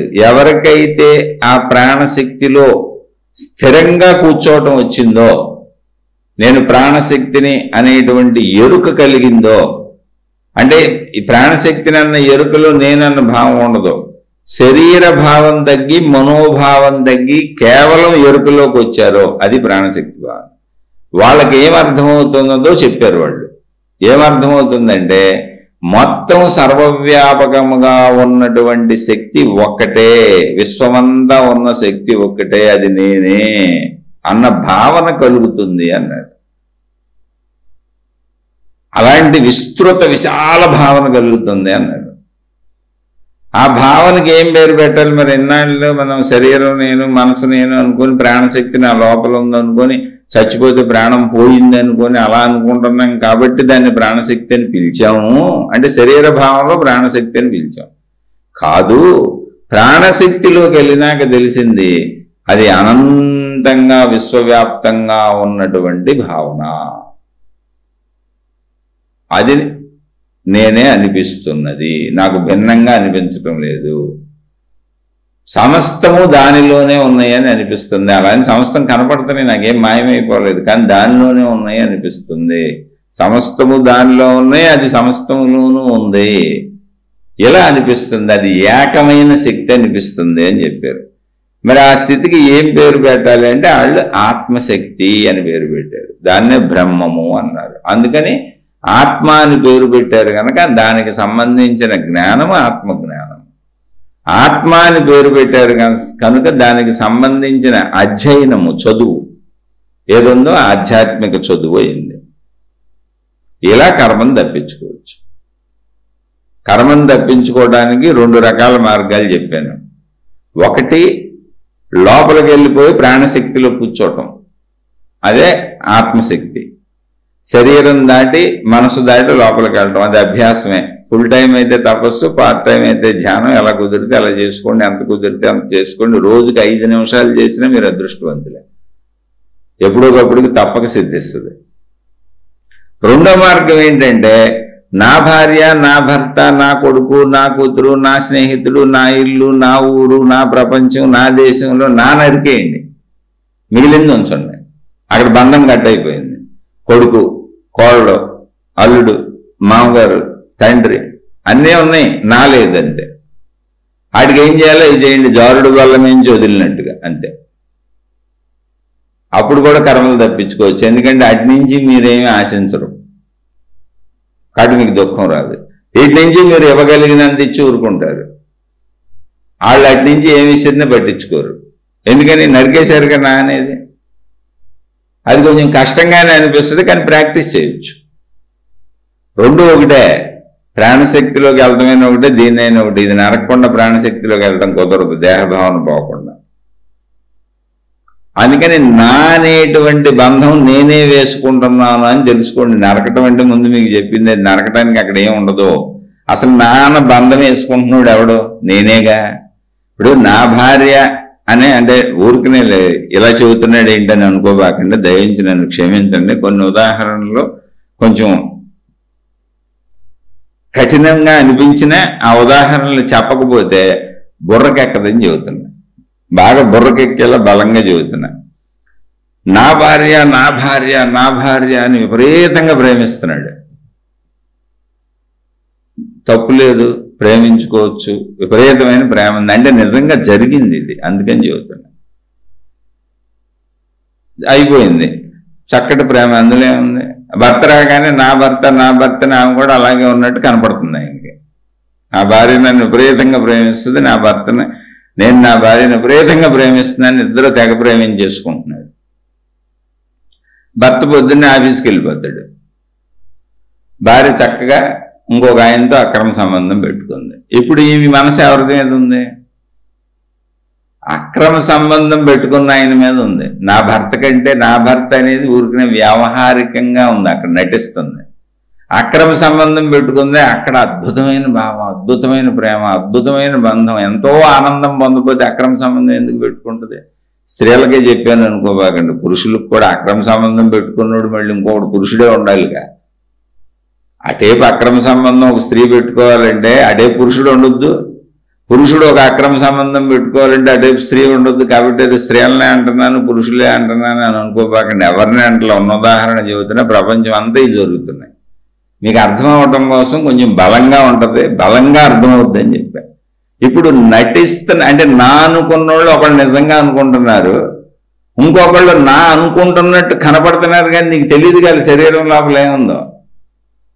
అంటే ఇది ఎందుకు చెబుతున్నానో జాగ్రత్తగా మీరు గమనించండి, విషయాలు తీసుకోబాకండి, అంతరంగంలోకి వెళ్ళండి. నా అనేది నేను పుట్టించుకునేదే తప్ప నిజం కాదు. నా భార్య అని ఇతను పుట్టించుకుంటున్నాడు కానీ ఆవిడ నా భర్త అని పుట్టించుకోవట్లేదు. పక్కింటి వాళ్ళతో అక్రమ సంబంధం పెట్టుకొని అక్కడ పుట్టించుకుంది. అలాగే నా భర్త అని ఈవిడ పుట్టించుకుంటుంది కానీ ఇంకెవరితోనో అక్రమ సంబంధం పెట్టుకొని అతను అక్కడ పుట్టించుకుంటున్నాడు నా అనే బంధాన్ని. నువ్వు కనిపెట్టలేవుగా, నీకు తెలియదుగా. కాబట్టి నువ్వు పుట్టించుకునేదే తప్ప అక్కడ ఏం లేదు. ఎదుటోళ్ళది నిజమో అబద్ధమో అసలు నీకు తెలియని కూడా తెలియదు. అందుకనే ఘర్షణలు వస్తున్నాయి అంటున్నా. అది అబద్ధము అనే 100కి 100 రూపాయలు ఎలా చెప్పొచ్చో తెలుసా? ఘర్షణ ఉంటుంది అక్కడ. ఘర్షణ వచ్చింది ఒక బంధంలో అంటే ఖచ్చితంగా అది అబద్ధము. ఎందుకని? నా కోసం ఏర్పాటు చేసుకున్నా, నా కోసం భార్యను తెచ్చుకున్నా, నాకు అనుకూలంగా లేకపోతే గొడవ పడతాం. నా కోసం భర్తను తెచ్చుకున్నా, నాకు అనుకూలంగా లేకపోతే గొడవ పడతాం. నా కోసం పిల్లలను కన్నా, నేను పెంచుకోవడానికి నా పిల్లడు నా కూతురు అని కన్నా నా మాట అనకపోతే నాకు బీకుతా, నాకు కోపం వస్తుంది. మీరు ఎవరితోనైనా నీ కోసం కాకుండా నువ్వు సంబంధం పెట్టుకు చూడు, అసలు వాళ్ళని ఏం అనవు నువ్వు. అందుకే చూడు, మీరు పక్కింటోళ్ళు ఎదురింటోళ్ళు విష్ చేసుకొని నవ్వుకొని వెళ్ళిపోతారు. ఒకళ్ళ మీద కోపాలు రావు, తాపాలు రావు, ఎవరిని ఏమి అనుకోరు. అసలు అన్ని అనుకునేదంటే సంబంధ బాంధవ్యాలు పెట్టుకునే చోట, ఇచ్చిపుచ్చుకునే చోట, నా వాళ్ళు అనుకునే చోట, నా స్నేహితుడు, ఏదో ఒకటి బంధం వచ్చిందా ఏదో ఒకటి అనుకుంటాం. అక్కడ ప్రేమన్నా వస్తుంది, ద్వేషం వస్తుంది. ప్రేమన్న చోట ద్వేషం వస్తుంది. అందుకే రియాలిటీగా ఆత్మజ్ఞానం కానీ, ఆధ్యాత్మిక చదువు కానీ, జ్ఞాన మార్గం కానీ, ప్రేమ అంటే ఏంటంటే నువ్వు ఇచ్చేదే తప్ప నువ్వు కోరుకునేది కాదు అని చెప్పుద్ది. జస్ట్ ఇవ్వటమే. ఎందుకని నువ్వు మనిషివి కదా, మానవత్వంగా ఉండు, వాళ్ళు మనుషులేగా ఇవ్వు అంతే. ఆశించేది ప్రేమ కాదు అసలు. ఎక్కడ ఆశింపు లేదో అక్కడ ఘర్షణ లేదు అసలు. ఇలా నువ్వు కర్మలన్నీ తప్పించుకోవచ్చు. నువ్వు నిజాయితీగా ప్రేమగా ఉన్నా కూడా కర్మలు ఉండవు. ఎందుకో తెలుసా, నువ్వు ఇస్తావు, వాళ్ళు ఇవ్వకపోయినా పట్టించుకోవు. అప్పుడు నీకు దుఃఖం ఎక్కడ ఉంటుంది? నువ్వు ఇస్తావు, వాళ్ళు ఇవ్వకపోగా నీ దగ్గర లాక్కుంటూ నేను ద్వేషిస్తారు, నువ్వు పట్టించుకోవు కదా, అప్పుడు నీకు ద్వేషం ఎట్లా ఉంటుంది? నువ్వు పట్టించుకొని తగిలించుకుంటేనే బంధం ఉంది. బంధం ఉంటేనే ద్వేషమైనా ఉంది, ప్రేమైనా ఉంది, దుఃఖమైనా ఉంది, సుఖమైనా ఉంది. అందుకని ఆధ్యాత్మికత జ్ఞానం అంటే ఏంటంటే నువ్వు ఆనందంగా ఉండటానికి నిజమైన సత్యాలను చెబుతుంది. ఈ నిజాలు మనం ఏం చేస్తాం, అబద్ధాలు కోరుకుంటాం. ఇప్పుడు ఏ గురువుల దగ్గరకో, ఏ గోళ్ళకో, లేకపోతే వాళ్ళ ప్రార్థనాలయాలు ఏ మతంలో ఏముంటే ఆటుకో వెళ్ళి ఎలాగోలా దేవుడా, ఎలాగోలా గురువు గారు, ఎలాగోలా గురువు అమ్మగారు మా కోరికలు తీర్చేయండి, మా కష్టాలు తీర్చేయండి, మా బాధలు తీర్చేయండి, మా కన్నీళ్లు తీర్చేయండి అని అడుగుతాం. ఎలాగోలా ఎందుకు? నీ బంధం ఉంది అక్కడ, అందుకని అడుగుతున్నావు.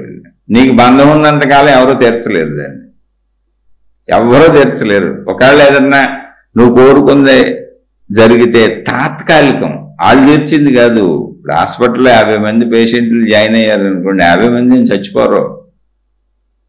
అందులో 40 మంది ఇంటికి తిరిగి వచ్చేస్తారు, జబ్బులు తగ్గిపోయి. ఓ 10% చచ్చిపోతారు. ఈ 40% తిరిగి వచ్చిన వాళ్ళంతా తావీజు మహిమ, గురు మహిమ అని దీన్ని అంటగడతారు తీసుకెళ్ళి. ఇది ఏదో ఒక దానికి వాళ్ళ మతానికి, వాళ్ళ దేవుడికో, వాళ్ళ గురువుకో, వాళ్ళ తాయెత్తుకో, వాళ్ళ తావీజుకో, వాళ్ళ జాతకానికి, వాళ్ళ జ్యోతిష్యానికి. చచ్చిన వాళ్ళేమో పాపం మా కర్మ అనుకొని వెళ్ళిపోతారు అంతే. మళ్ళీ దీన్ని తీసుకెళ్ళి వాళ్ళకి అంటగట్టరు. అదేంటి మమ్మల్ని బతికించలేదేంటి, గురువు బతికించలేదేంటి, దేవుడు బతికించలేదేంటి, ఈ మతం బతికించలేదేంటి, ఈ తాయెత్తు బతికించలేదేంటి అని ప్రశ్న వేయరు. మా కర్మ. ఎందుకని ముగింపు అయిపోయినాక ఇంకా ప్రశ్నించేవాడు ఎవడున్నాడు అక్కడ? ముగింపు అయిపోయింది, ఇంక కాల్చి బూడిచ్చేసేయటం. అందుకని ఆ కాల్చి బూడిచ్చేసేయటం ఎప్పుడైతే అయిందో ఇంకా ఆ విషయమే అయిపోయింది. అందుకని అసలు వాళ్ళ జోలికి వెళ్ళరు. ఇదంతా లాటరీ సిస్టమ్. ఎప్పుడు ప్రపంచంలో కొన్ని జరుగుతాయి, కొన్ని జరగవండి. ఏంటి అందులో పెద్ద విశేషం? అందుకని నువ్వు బంధాన్ని వదలటం నేర్చుకుంటే కర్మలో, అంటే బంధాలు వదలటం అంటే ఏంటి? నా అనేదాన్ని వదిలే. బంధాలు వదిలి పారిపోమంటలా. నా మొగుడు నాన్న తీసిపారే, భర్త నువ్వేం చేయాలో చేసిపెట్టు అంతే. నా కొడుకు నాన్న నరికిపారాయి, కొడుకు ఏం చేయాలో చేసిపెట్టు. జారుడు బల్ల నుంచి కిందకు వదిలినట్టే ఇది. అంటే ఎలా అండి ఇలా కుదురుతుందని ప్రశ్నలు వేయచ్చు. ఇప్పుడు మీకు ఇన్ని చెప్పారా, నాకే కుదరదు. నాకు అర్థమైంది అంటే చేయటం రాదు. నాకు బంధ మనసే ఉంది. నెక్కచ్చిగా నిజాయితీగా చెబుతున్నా. ఎందుకని అంత సామాన్యమైన విషయం కాదు అది. కానీ అర్థమైంది, జ్ఞానంలో అర్థమైంది. చదవటానికో తెలిసింది, అర్థమైంది కాబట్టి చెబుతున్నా. కానీ అనుభవం అవ్వాల. అనుభవం అవ్వలేదంటే నేను వెళ్ళి నా ప్రాణశక్తిలో కూర్చోాల. ట్రై చేస్తున్నా, వెళ్ళలేకపోతున్నా. ఈ బంధాలు కూడా ట్రై చేస్తున్నా, వెళ్ళలేకపోతున్నా. ఓడిపోతున్నా, మళ్ళీ ట్రై చేస్తున్నా, ఓడిపోతున్నా, మళ్ళీ ట్రై చేస్తున్నా, ఓడిపోతున్నా, మళ్ళీ ట్రై చేస్తున్నా. అలా 35 ఏళ్ళ నుంచి ప్రయత్నిస్తానే ఉన్నా. ఈ బతికున్నాళ్ళు ప్రయత్నిస్తా. అలాంటి ప్రయత్నిస్తే ఫలితం రాలేదా అంటే వచ్చిందండో. ఫలితం హఠాత్తుగా వచ్చేది కాదు, కొద్ది కొద్దిగా వచ్చింది. ఇంతకు ముందు మీద దుఃఖాలు తగ్గినాయి, ఇంతకు ముందు మీద బాధలు తగ్గినాయి, ఇంతకు ముందు మీద కష్టాలు తగ్గినాయి, ఇంతకు ముందు మీద ఆశింపులు తగ్గినాయి, ఇంతకు ముందు మీద అన్ని రకాల బంధాలు కొద్ది కొద్దిగా తగ్గినాయండి. అన్నీ తగ్గినాయి.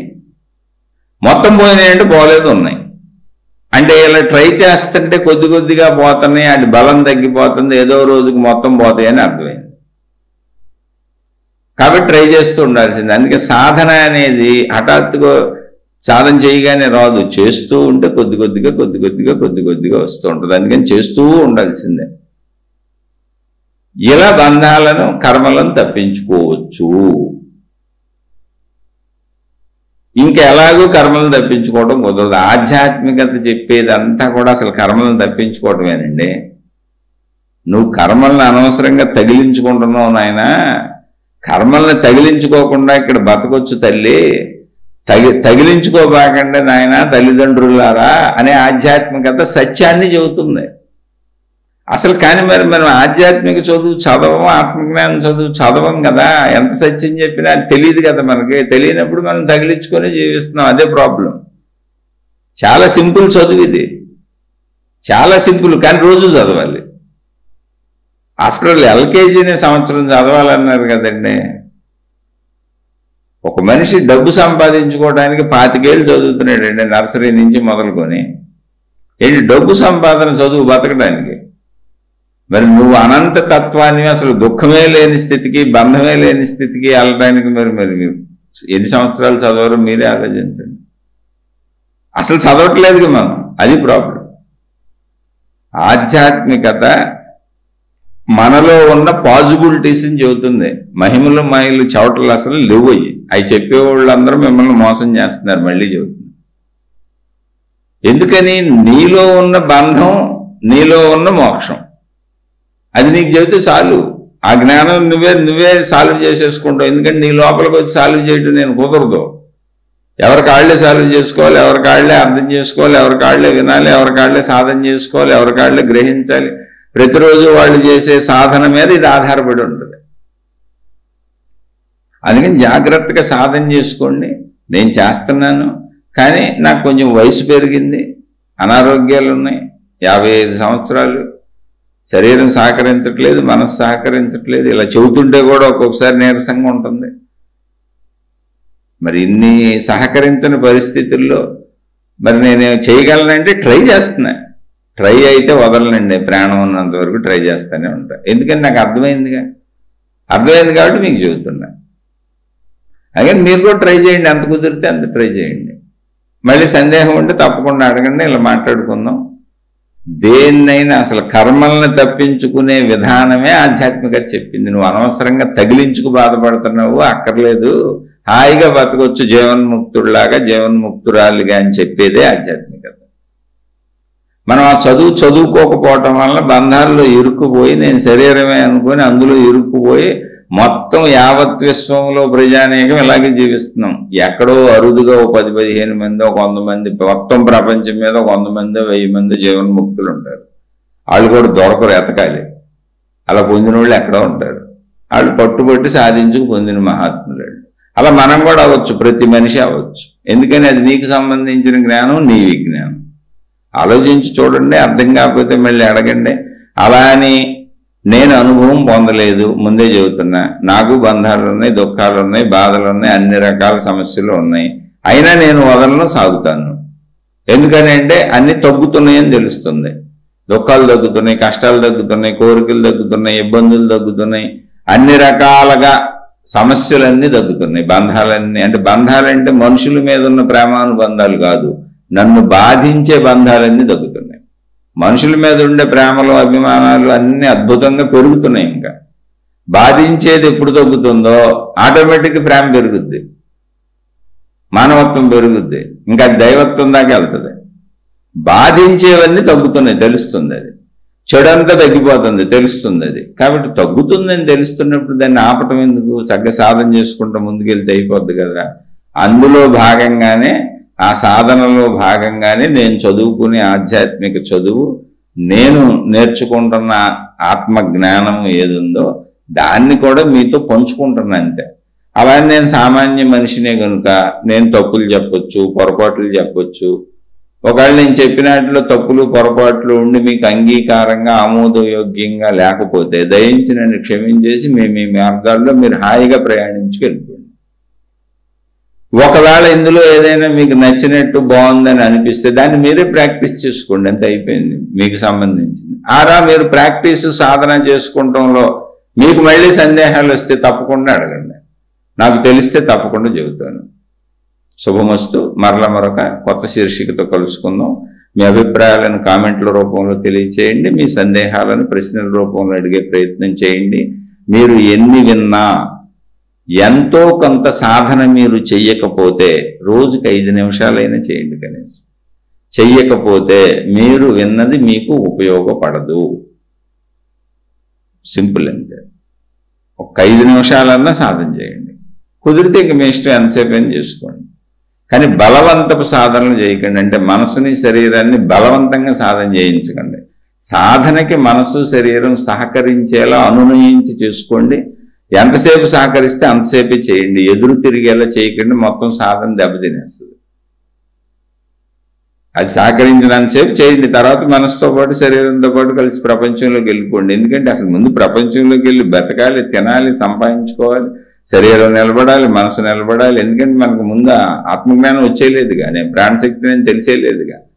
ఆ జీవన్ముక్త స్థితి తెలిసే వరకు ముందు శరీరమే ప్రధానమైంది. ఇప్పుడు మనం దాన్ని జాగ్రత్తగా కాపాడుకోవాలి, కుటుంబం జాగ్రత్తగా కాపాడుకోవాలి, నాది నా వాళ్ళు నా సంపదలో జాగ్రత్తగా కాపాడుకొని అందులోంచి ఎంత కుదిరితే అంతే సాధన చేయండి. ఏదో విన్నాం కదా ఏదో చేసేద్దాం అనుకోబాకండి. ఇక్కడ ఏ అద్భుతాలు జరగవు, ఏ మహిమలు జరగవు. మీరు చేసుకుందే మీకు మిగులుద్ది. అందుకని విన్నది కొంచెం 5 నిమిషాలైనా చేయకుండా మాత్రం ఉండబాకండి. అలానే బలవంతంగా చేయకండి. మీకు ఏ సందేహం ఉన్నా అడగండి, మళ్ళీ మాట్లాడుకుందాం. నాకు తెలిస్తే చెప్పగలిగితే చెప్తాను. చక్కగా ఇలా ఆధ్యాత్మిక చదువుని, ఆత్మజ్ఞాన చదువుని మనం ఇలా చదువుకుంటూ దాన్ని చక్కగా ఒకరికొకరు పంచుకుంటూ అలా ముందుకు సాగుదాం. శుభమస్తు. మీకు మీ కుటుంబ సభ్యులకు మేలు చేకూరుగాక.